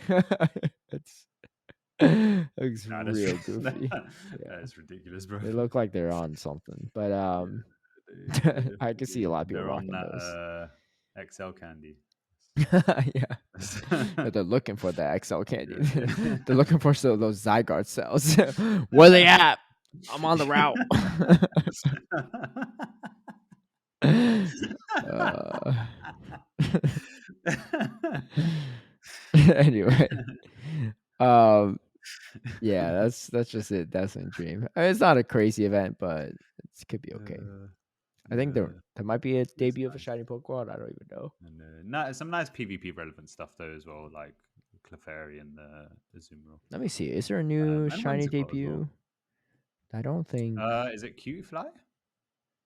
Shiny debut, or am I No. just Oh, thinking you about could encounter Carboncan research though. that's cool. Cutify was eligible to be shiny, I think.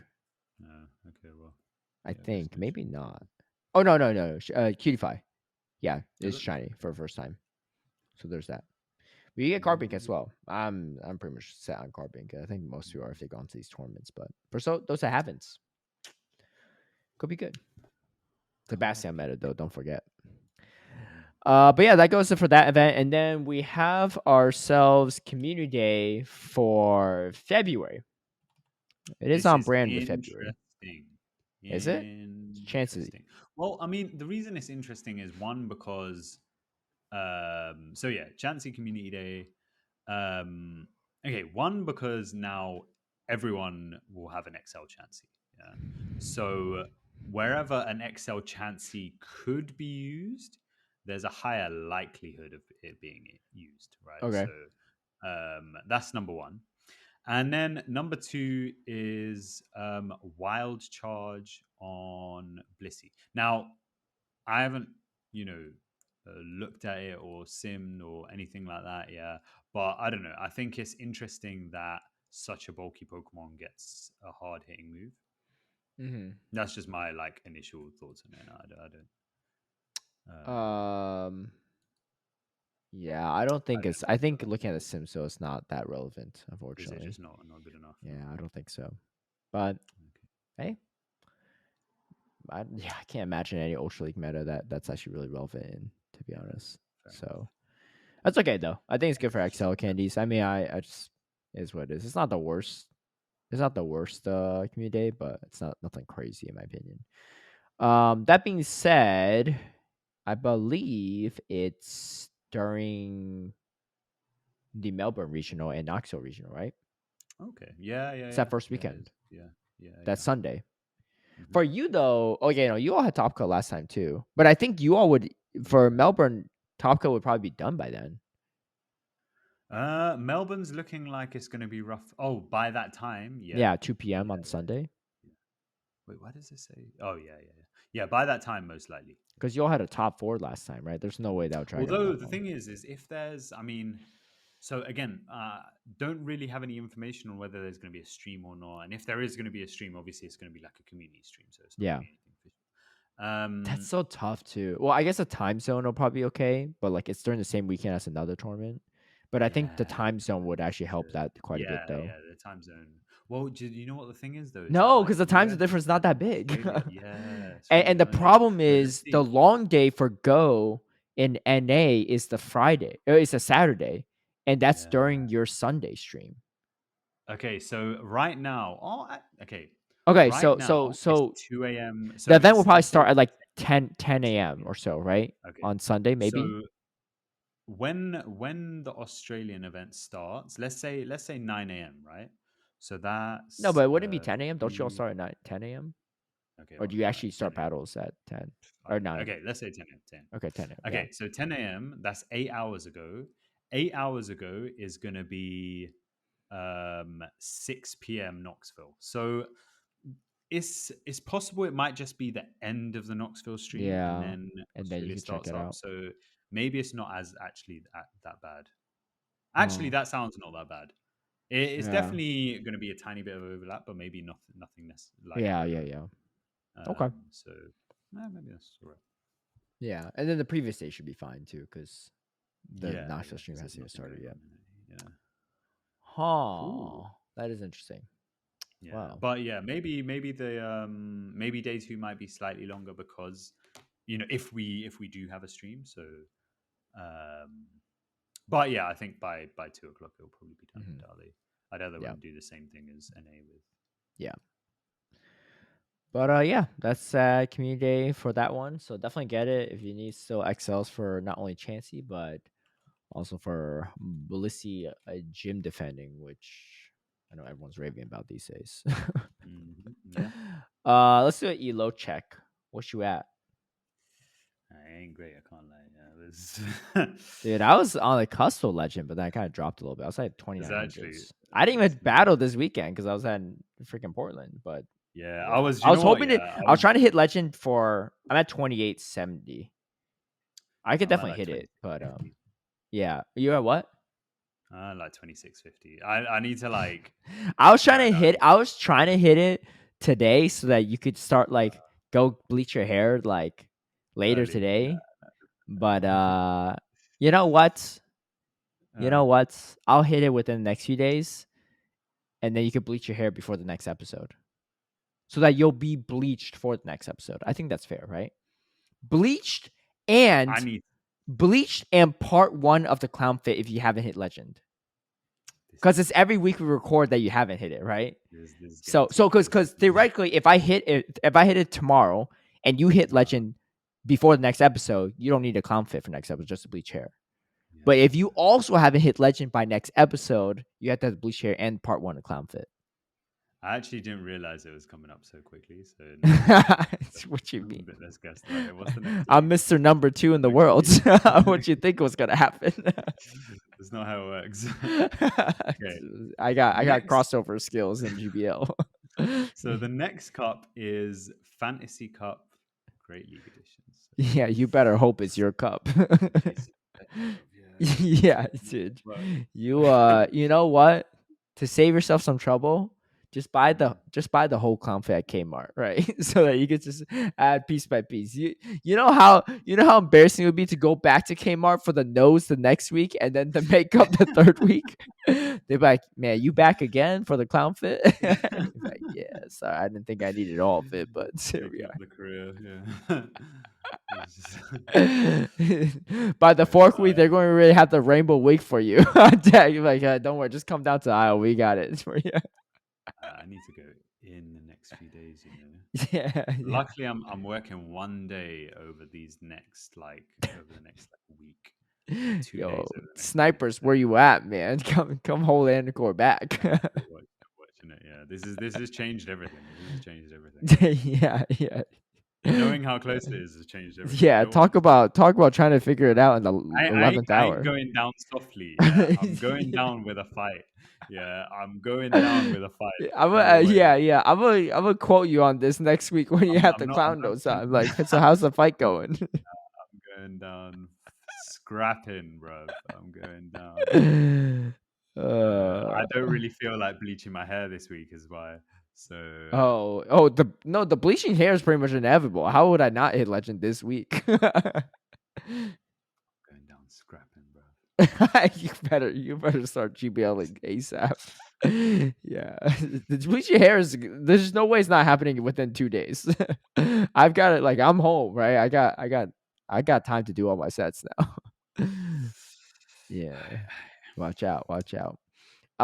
Anyway, the tea this week, because we're talking about, I think it's appropriate because we're talking about the regional, especially Melbourne regional. Mm-hmm. So I saw this earlier today, posted by PP Steve, resident Australian. He said the Oceanic region has gotten the short end of the stick this season. We lost OCIC, got cut down to 3 regionals, and we still don't have local tournaments. Look at this graphic and tell me that those battlers wouldn't deserve to go to Worlds. We need better at Play Pokemon. And his graphic literally says Australia only has 3 regionals, but we need 300 championship points to qualify for Worlds. Let's see where the top Americans/Europeans will land with only their first 3 regionals. So out of pocket, third, ninth, and 13th place in his first 3 regionals, 290 points. So 10 points shy of qualifying if he was in Australia with those similar rankings. Doombug 97, 13th, 3rd, and 17th, 270 points. Rise Occasion, 17th, 7th, 7, 260 points. And the list goes on and on. Honestly, these are all just North Americans outside of Mind Joke, who did 13th, 17th, Yeah. 65th, and 3rd with a 190. And obviously, he also says below that, for reference, this is where the 3 tournaments are hosted for the season. It is a significant cost to attend all 3 regionals, and you aren't allowed to have a bad day, or else it's curtains. And then he does a map of the interposed map of Australia over United States, which I talked about before too, and it's got Melbourne on the bottom right side, which is around New Orleans. If we're looking at the U.S. map, you got Perth all the way on the west coast side, which is like pretty much in Mexico, actually, western Mexico, but a little bit south of Los Angeles. Probably, I would say the closest known city in the U.S. would probably be San Diego, and then you got Brisbane all the way on the east coast, essentially, of Australia, which would be somewhere around Virginia, I think, for the US. So pretty spread out, which again we talked about before is why it's actually pretty costly to fly around Australia, because the size of the country is actually pretty much the same size as the US actually. So it makes sense Yeah. why it's so costly. Um what did you think about this before I share my opinions? As a pseudo Um. Australian. Pseudo Australia is true. So I think. I mean, I think it's something we've discussed before. It definitely is imbalanced. The one thing I want to say, right, is there's 2 things I want to say. So first of all, the I feel like LATAM is also in just as bad of a position. And secondly, this is still going off the assumption that there aren't any locals, but I'm expecting locals to happen soon. Mm-hmm. But these are just like, the thing is, overall, right? LATAM and Australia both being shafted. The CP system isn't nice to them. The the way the regionals are like planned and hosted and stuff like that isn't very nice to them either. Mm-hmm. Yeah, I think Steve's got a point. It's like there's and you know what? Also, especially when you look at the quality of players that have come out of these regions and how they performed in Worlds, it is a bit unfair. It does feel like that they There's a are lot being of good shafted. Australian players for sure. There's definitely a lot, and I mean the placings of Australian players in Worlds over the last 2 years have been insane in Yeah. comparison to some other countries. So, um, yeah, I think it definitely is unfair. Um, does need to change again. This is like, I think Steve's post is with the assumption that locals aren't happening because obviously they haven't announced anything. Meanwhile, they announced the LATAM locals. Yeah. I think that they kind of have to um, probably announce locals by the end of this GBL season, because I think if there's Oh, no GBL locals by season. the I end thought of, you were gonna say yeah, January. I think GBL season I might be too mean late. yeah, maybe Because even because January, the thing is because like once it's not like you could have a local the next day. Like it probably takes a second to set it up and get the that's shops true. going, Well, right? I mean, the thing is though, is that when I would they, say oh maybe yeah, end that's of true. February would Yeah, probably be the latest for it to the be like latest, feasible. latest, because then it's just like Oh, I guess unfair. end of February is end of GBL season. Okay, you're right. We're on Yeah, the same yeah, page yeah, there. that's Then true. yeah, yeah, Because yeah, then it's just like unfair because it's like you said, even if locals pop up after that, you've got way less time to have them organized. You've yeah. got way less that you can actually take part in, and And then then at plan your that travels point, too for Hawaii. exactly, and the thing is that like the assumption with these regions, with the like 300 CP bar and stuff like that, is that you have the potential to gain a majority of your points through locals. So the fact that there aren't as many actual events, or maybe that that they're spread out, is not as big of an issue. But if locals are only popping up halfway or three quarters into the season, then there's no way you can do that. Do you know what I mean? Mm-hmm. Like you probably can't even physically win every single local and get enough points to actually um, or even enter enough locals to do that and get enough points to qualify. So it definitely is unfair, but bruv, I'm not gonna lie, like I think it's just a system issue, isn't it? What's your thought? Yeah. So okay, so first and foremost, I do think it's pretty hard to qualify Mm, from Australia. Okay, so here's the thing. I think it's incredibly hard if you don't go to all three regionals, right? yeah. Obviously, if you win Is it one, like is this if the assumption of you're locals Kovacic. not existing, or is this assuming that locals are going to get put No, into the sorry. So system? I'm assuming like on the current system, like just regionals, Right. right? Okay. Yeah. So just Yeah. regionals, Hundred I think percent. it's 100%. super like it's incredibly difficult if you don't go to all three. Assuming you don't win You one of would these. probably have outside of, I reckon, outside of the people who come first, you probably have one, maybe two people who qualify just based on regionals. I reckon, Uh I would say at least like at six. most. What you think? Six people would be able No, to sorry, sorry, qualify sorry. just on Six regionals. including their champion. So at least three. Maybe I think 4 to 5. wait, If I you thought you include just the said I just champions. said one or two. I No, don't understand what you said. I'm saying, yeah. I'm saying getting rid of the champions. Yeah, Yeah. obviously them three qualify. Yeah, Yeah. I think outside of champions, you'll probably get 1 to 2 people who would Oh qualify no, I think it'll be more than solely just on that. regionals. Solely on regionals. Well, how many points does the let me look at championship points again. Um With 3 regionals existing and all right, no yeah, yes. locals being So considered. yeah, let me just I just want to take a look at so for regionals, well, there was a kicker, right? You need 32 for the kicker, I think, right? Mm.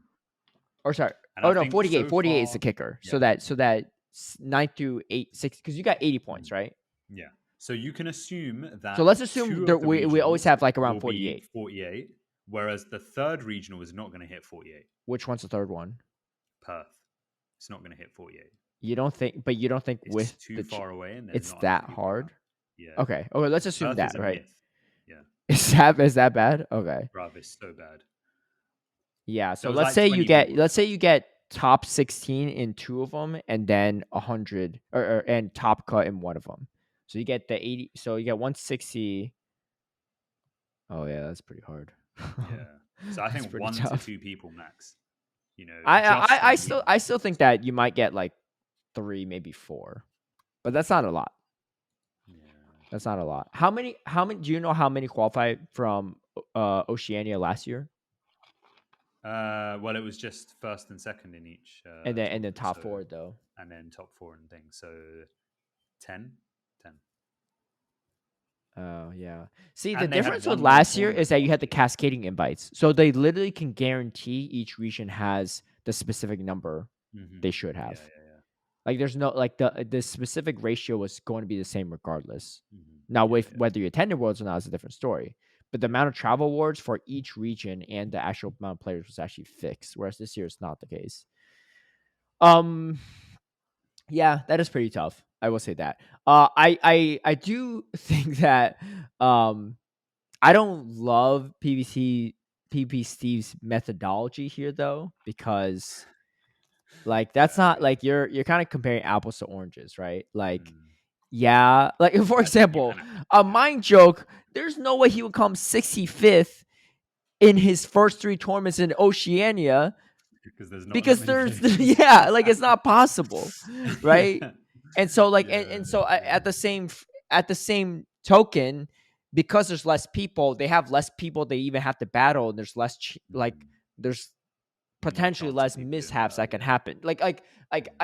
I think I get the point he's making, but I do think I think you have to be sensationalist to a little bit, but to make that point, right? I You know what I for mean? me personally, I think it hurts his point a little bit. It's still very hard. It's still incredibly tough, Yeah. right? It's still very, very tough, but I don't know. I mean, yeah, maybe it was I don't know. Also, like it does feel like he cherry picked some of the examples because like there's some names not on Yeah, here there's probably examples where people actually do it 300. But again, this Yeah, is sensationalism, you know. It's yeah, like yeah, yeah. I get you. I get you. you know, he's the media, you know, Yeah, no, I get you. he's Which done is something. I don't know. Maybe there's ways to highlight it without that, but I don't know. Like Lyle Jeffs, for example. Would Lyle Jeffs have hit it? I'm curious. I just look. I'm not here to like hate on his methodology that much, but now I'm just like straight up curious if like how many people actually would qualify though under their system, because I feel like all right, Lyle Jeffs. My guess is he probably would, but okay. Oh, he's only got 2 tournaments. Okay. So Well, that's what would he be on right now though? so he got 33 at Toronto. How many do you get for that one again? Uh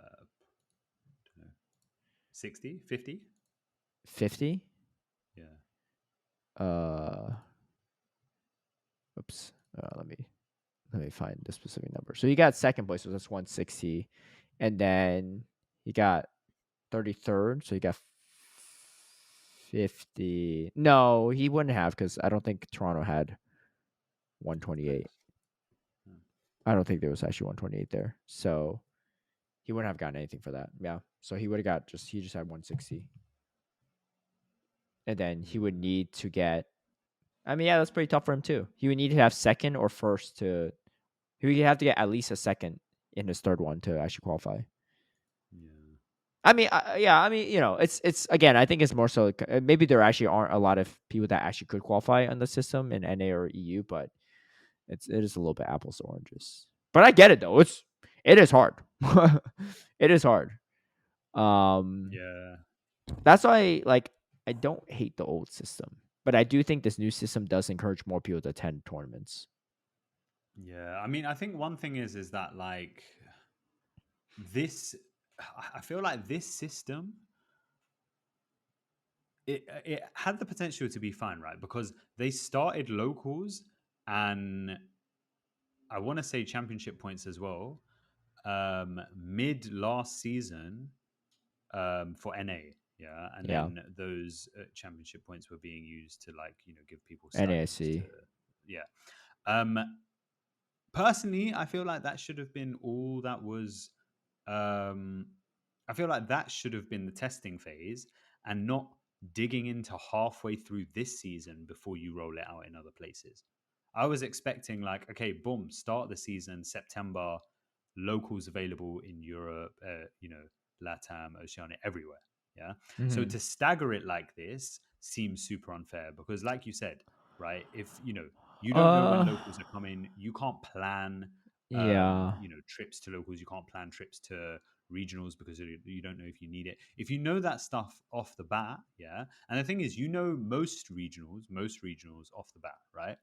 Latam are also having this problem with regionals as well, where they don't even Yeah. know when their regional is because That's they haven't tough too. I announced don't it, know right? what the situation there is, but that It's, might be like I don't think that's like TPCI's dragging their feet. no, If no, my that guess, the regional thing is the organizers, yeah, but that might be but a the region locals specific thing. part, I mean, I don't think you can implement a CP system from the beginning of the season and not have some of this CP available until halfway.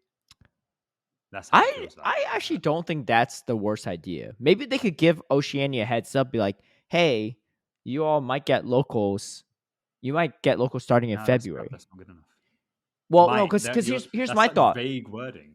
Well, yeah. You I mean, I might don't. get locals starting in February. Or sorry, you will get locals, right? You will be eligible, Okay, right? Yeah. Oh, sorry. That's just my vernacular there. okay. No, I actually think the slower rollouts makes more sense for regions that have less CP qualification requirements. Because they need If less there would CP be, together. Yeah. why would you even go to regionals in Oceania if you have locals you could just straight up qualify? Yeah, You but know, the thing is you this get system three. is You going to could be the get. system in the future anyway. So it's like, Well, I that's mean, going to well, happen. I don't. Well, that's what we're Okay, well, assuming, but who knows? That might be okay, different, right? Or they might yeah. change the CP requirements if locals are always available year round. Maybe in future years. That's even worse, bro. That's even worse. Yeah, I don't know, but like again, like okay, so let's put it this way: if Oceania/Australia could just do locals right Yeah. from the jump, just like NA, Uh, especially depending on where you live, you could just farm your locals. You could get 390 points from locals yeah. alone. You have 90 But I points of think, leeway. You don't even have to win first in all these. yeah. That's But like again, and I but think then this is the you issue with just kill the. the regional scene, in my opinion, right? There's no reason to go to regional when you could just go to But that's locals, an save issue. yourself That's money. an issue with the whole championship point system.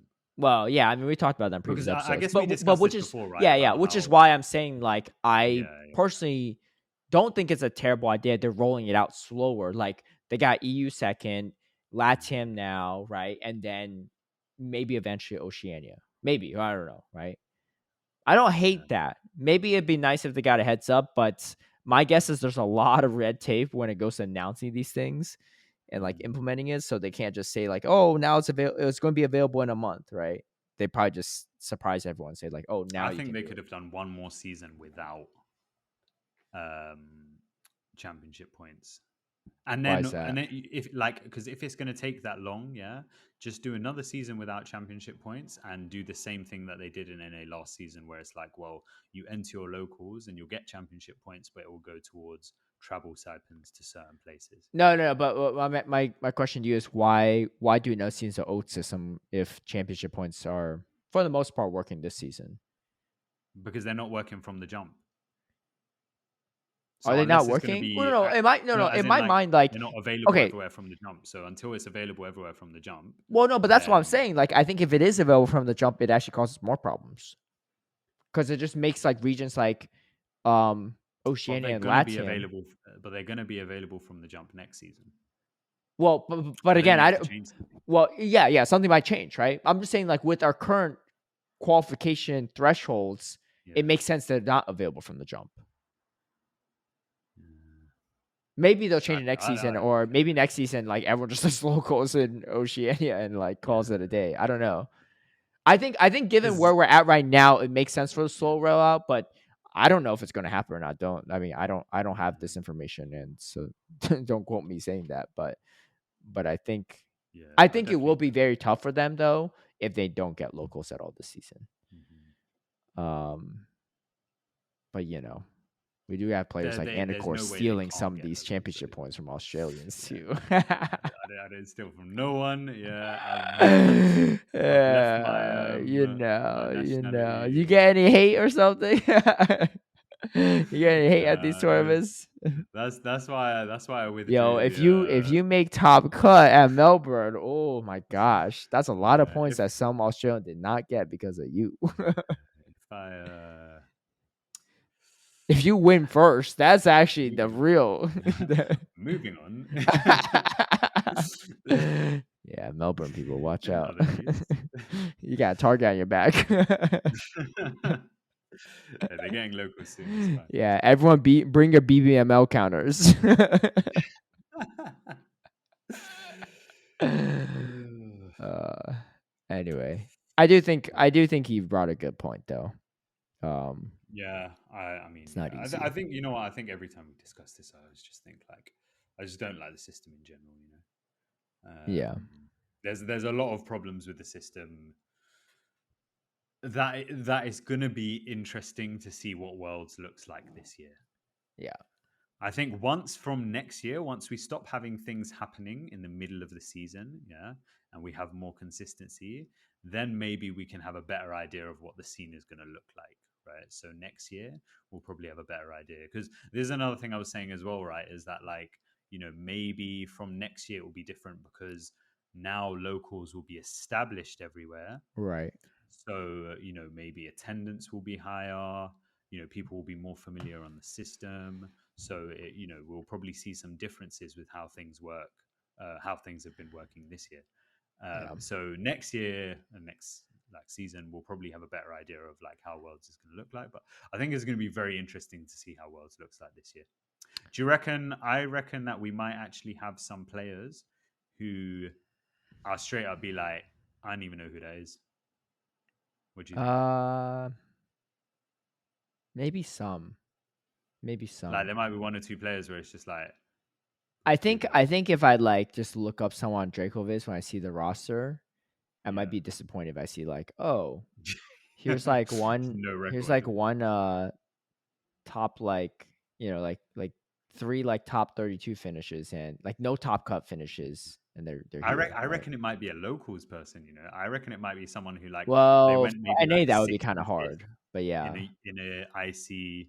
yeah, Maybe they went maybe, like, do yeah, you know what I mean? And then yeah, just did loads of locals or something like that. But I think there's definitely going to be at least possible. one person where I'm like, No, more who than that, I think there's going to. I think there's going to be people that I recognize, but I'm like, wait, I don't remember you top cutting at all. And I look, and they didn't actually top cut.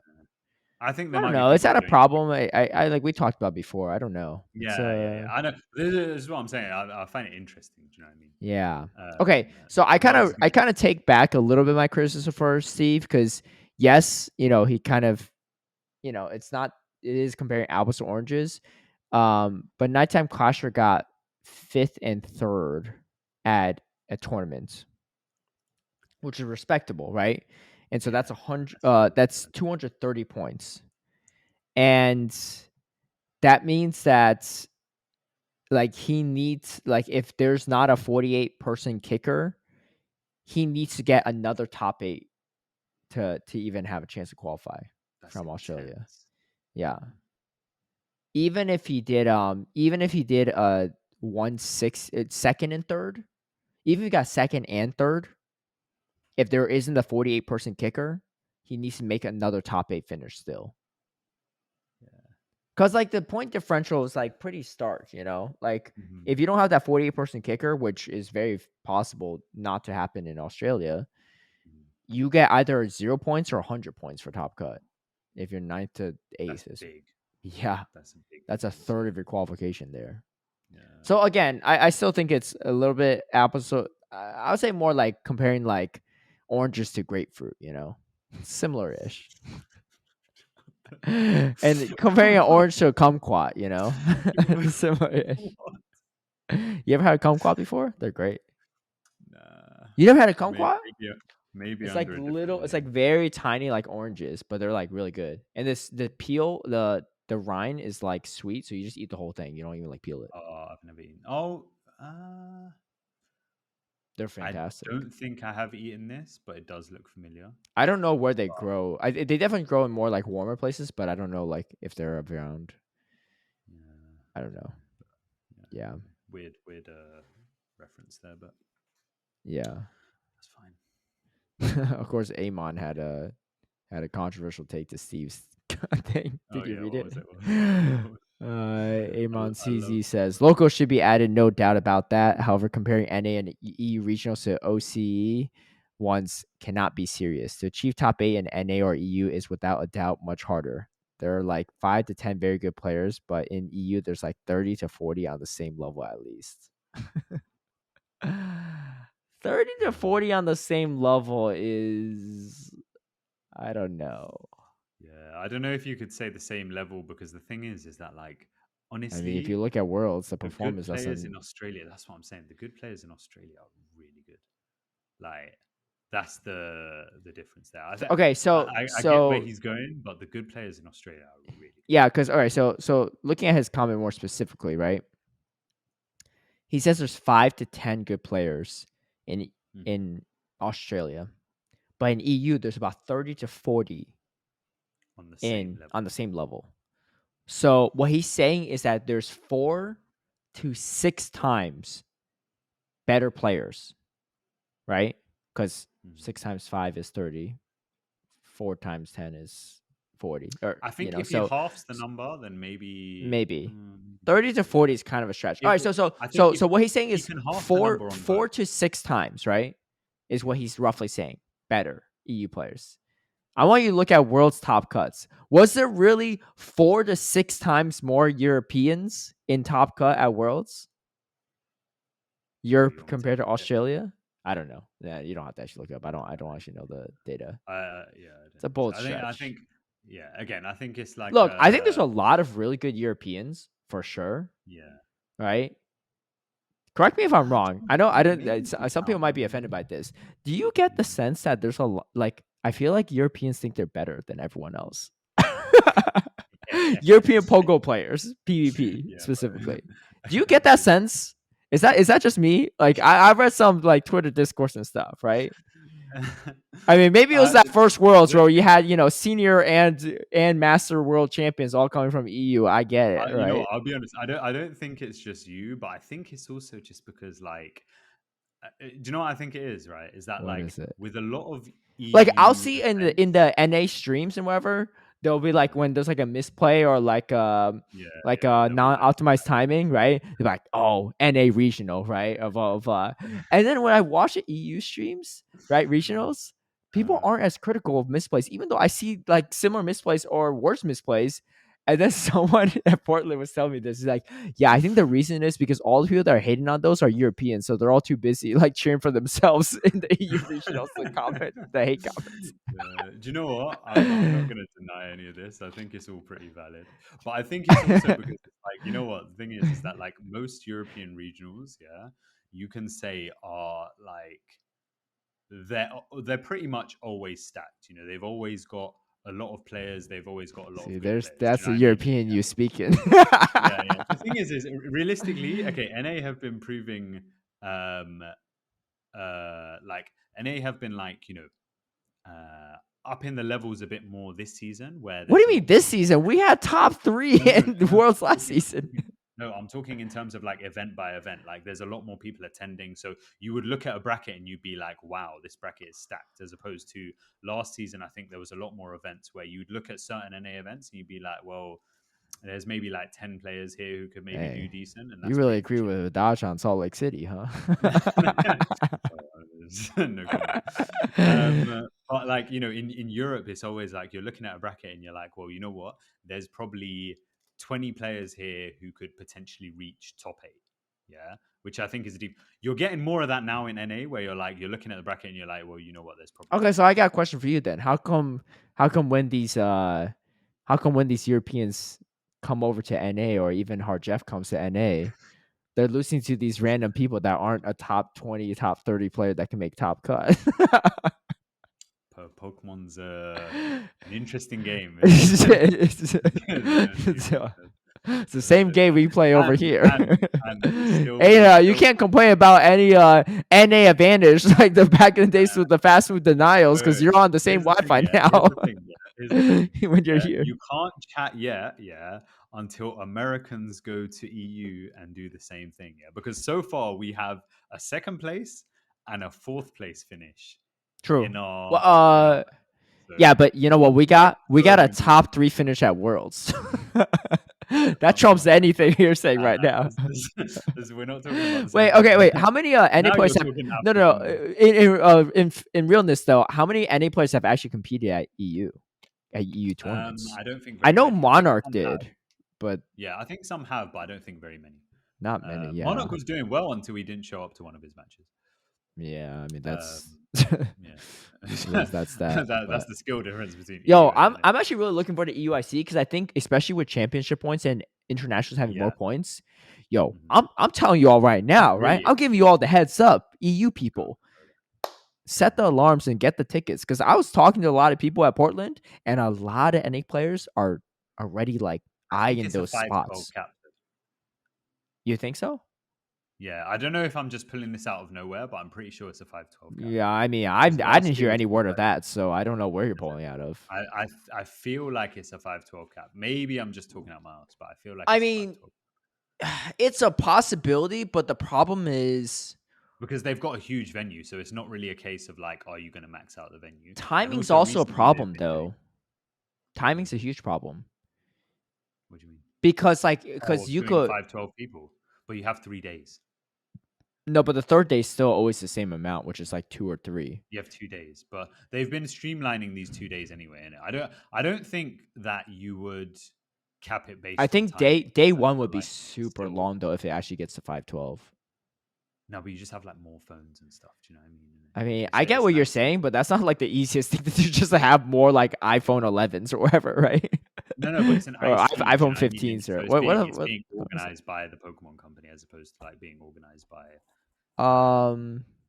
oh, as in like TPCI are having a hand in Well, organization I and stuff. get you, but even they were still using Androids at LAIC this year. No way, really?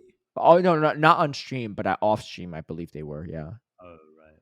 Because it's not like the whole NA crew is there. It's just like it is official. It is official But TPCI why'd production. they move iPhones to Australia? Because honestly, I think if it was up to ESL, they'd stick with Androids. I mean, Australia is easy though because you only need like 10 phones for OCIC. Like if we're going to be real here, right? Like that could just fit in someone's backpack on the flight for the carry-on luggage. It's a very different story than 256 at LAIC. Well, no, I reckon I think it will definitely have more than 256 cap. Oh, look, all Um, I'm saying is I'm warning the EUP because I feel really bad if you're an EU player and you can't get a ticket to EUIC because all these NA players bought it. So I'm just saying, set your alarms and don't be surprised if a bunch of NA players invade. And then we can really settle. yeah, You yeah. know, Then we'll settle it. Then then we'll we'll settle it. settle it. Then we'll settle it. I think EUIC is probably When you see the second best player in the world show up in your bracket, you better be concerned. bro. It don't work like that. Yeah, it don't work like that. The best player at being second. Yeah, not the second best player. I beat the second best player in the world. So what does that mean? Don't work like that, man. No, Yeah, it probably doesn't. Anyway, EUIC is gonna be sick. EUIC is gonna be sick. I'm very excited. Yeah. Um. Yeah, it could be a good one. It could be a good one. But anyway, I mean, I get what you're saying. I wonder if it's like also, I don't know. Maybe the EU players have like a bigger name to them Yeah, but they've only got a big name because of because of what? like their achievements. You know what I mean? But what achievements? Like a lot of these people have at least like topped. If you count like the people who've just like top cut, maybe there's more variety of people who've top cut. I don't know. I don't know why they would have a bigger name outside of because NA and EU players compete in the same general things. Do you know what I mean? So You know what it might be? They have I'm Or trying do you to think think. it's like, you wouldn't think like, oh, this is the best player from this state, but you would think, oh, this is the best player from Sweden, even though Sweden only have like, three top tier players, but that's still loads for one country. Do you know what I mean? Isn't it? I mean, I do get like I Oh, by the way, get where the Swedish people, sentiment comes from the because I do three think a just lot was of out of thin like there air. are definitely a lot of like big names, quote unquote, in EU, right? And I am trying to understand like why, right? Like why that's a thing and it's not a thing in NA, even though there's obviously a lot of great NA players. It could be the state thing, honestly, because sometimes I look at teams and I'm like, well, as in, like, I'll look at players and I'll be like, oh, what team did they play for? Do you know what I mean? Yeah. And usually they're playing for like some random teams, maybe it's like relatively local or something like that. Yeah, But then sometimes when you look at like certain EU players and you're like, oh, what team did you play for? It's like, oh, that's the best French team, or that's the yeah. best this team. Do you know what I mean? And I don't know. I don't know. I'm just chatting out Okay, loud. I got a question for you. Maybe it's not. Top like let's say top 40 EU players versus Uh, top 40 NA players. You think it'll be a close one? I think you'll have way more recognizable names in the EU than the Yeah. top. But why is Yeah, that though? I'm just trying to figure that out. Is it just a team thing? Like not that many people follow factions. yeah, but I don't You know know. what it might be? But there's Mm, obviously a lot more like there's a lot more participants in EU tournaments. yeah, I wonder if that's a part of it. because again, they're, Because they're your able top to go cuts, to there's more multiple people, there's tournaments more as top well. cuts. There's more top Yeah. cuts if there's more people playing in them, right? Also, they're able to go to more tournaments than probably your average American can. Because I Yeah. reckon, like, a lot of average Americans, unless you're trying to go to multiple regionals, yeah, then a lot of average American players will maybe go to You like know what it one or is? two. I think also a lot of NA tournaments, it's a lot of the same people making top cut. Yeah. So Whereas I then as a feel like result, you in become EU, it's a little different. There's like a little bit more variety. Let's look at Portland top 8, for example. Abhinav, his first top cut, but people know him. mm, Yeah, me, Kobe Coupland, definitely like a newer person. Ramberto, yeah, Bopper, Leo Gio's been on the scene for a while. Axon, Onion Frank. So 7 out of the 8 are all recognizable names, yeah, which is actually, you know what? This is a great little short test we could do. Let's look at the good. top Let's cut do of it. Stuttgart. Okay, Just so top 8. Stuttgart. So obviously Colin won before. Colin Dean Dinoski, was this his only first top cut? But he's definitely like so a name. he topped EUIC, but he came like, I believe it was 16 or like top 16 or No, he did something like 13th for UIC. that. EUIC. He's like a Okay, so notable he name, but that's not. yeah But it wasn't like it was unclear what top cut was at UIC. So I would almost put him in the same yeah, category as but like an Abhinav, EUIC right? Like it's like kind of yeah, first like okay, yeah. So publicized it's top like cut. yeah, Yeah. So, but Paula I was obviously Paul Asha, yeah, JBG, yeah yeah, Tomahawk, yeah Tomahawk. Stone He's been top Collection, cutting a lot this season. Stone Collection, Sadisant, Stan. though. I should know all these names are I think a lot. recognizable. The thing is, a lot of these also participated in worlds as well. Yeah. But I think even if you go into like top 16, it's like, how many worlds players do you have here that have I don't played know in what worlds? point I was Like trying to make one, with two, this. I'm not sure either. But you have a lot of worlds players here as well in just the top 16. Yeah. I don't know. I don't Yeah. know what the point was, but I don't know. I don't know. EU players are Yeah, better, apparently. Mostly at USC. apparently. We'll Mostly at see. We'll see. USC. We'll see. Yeah. Yeah. I think the You can't Latin be blamed American no or jet like some of lag the if EU Chileans. loses this one. Uh, But yeah, yeah.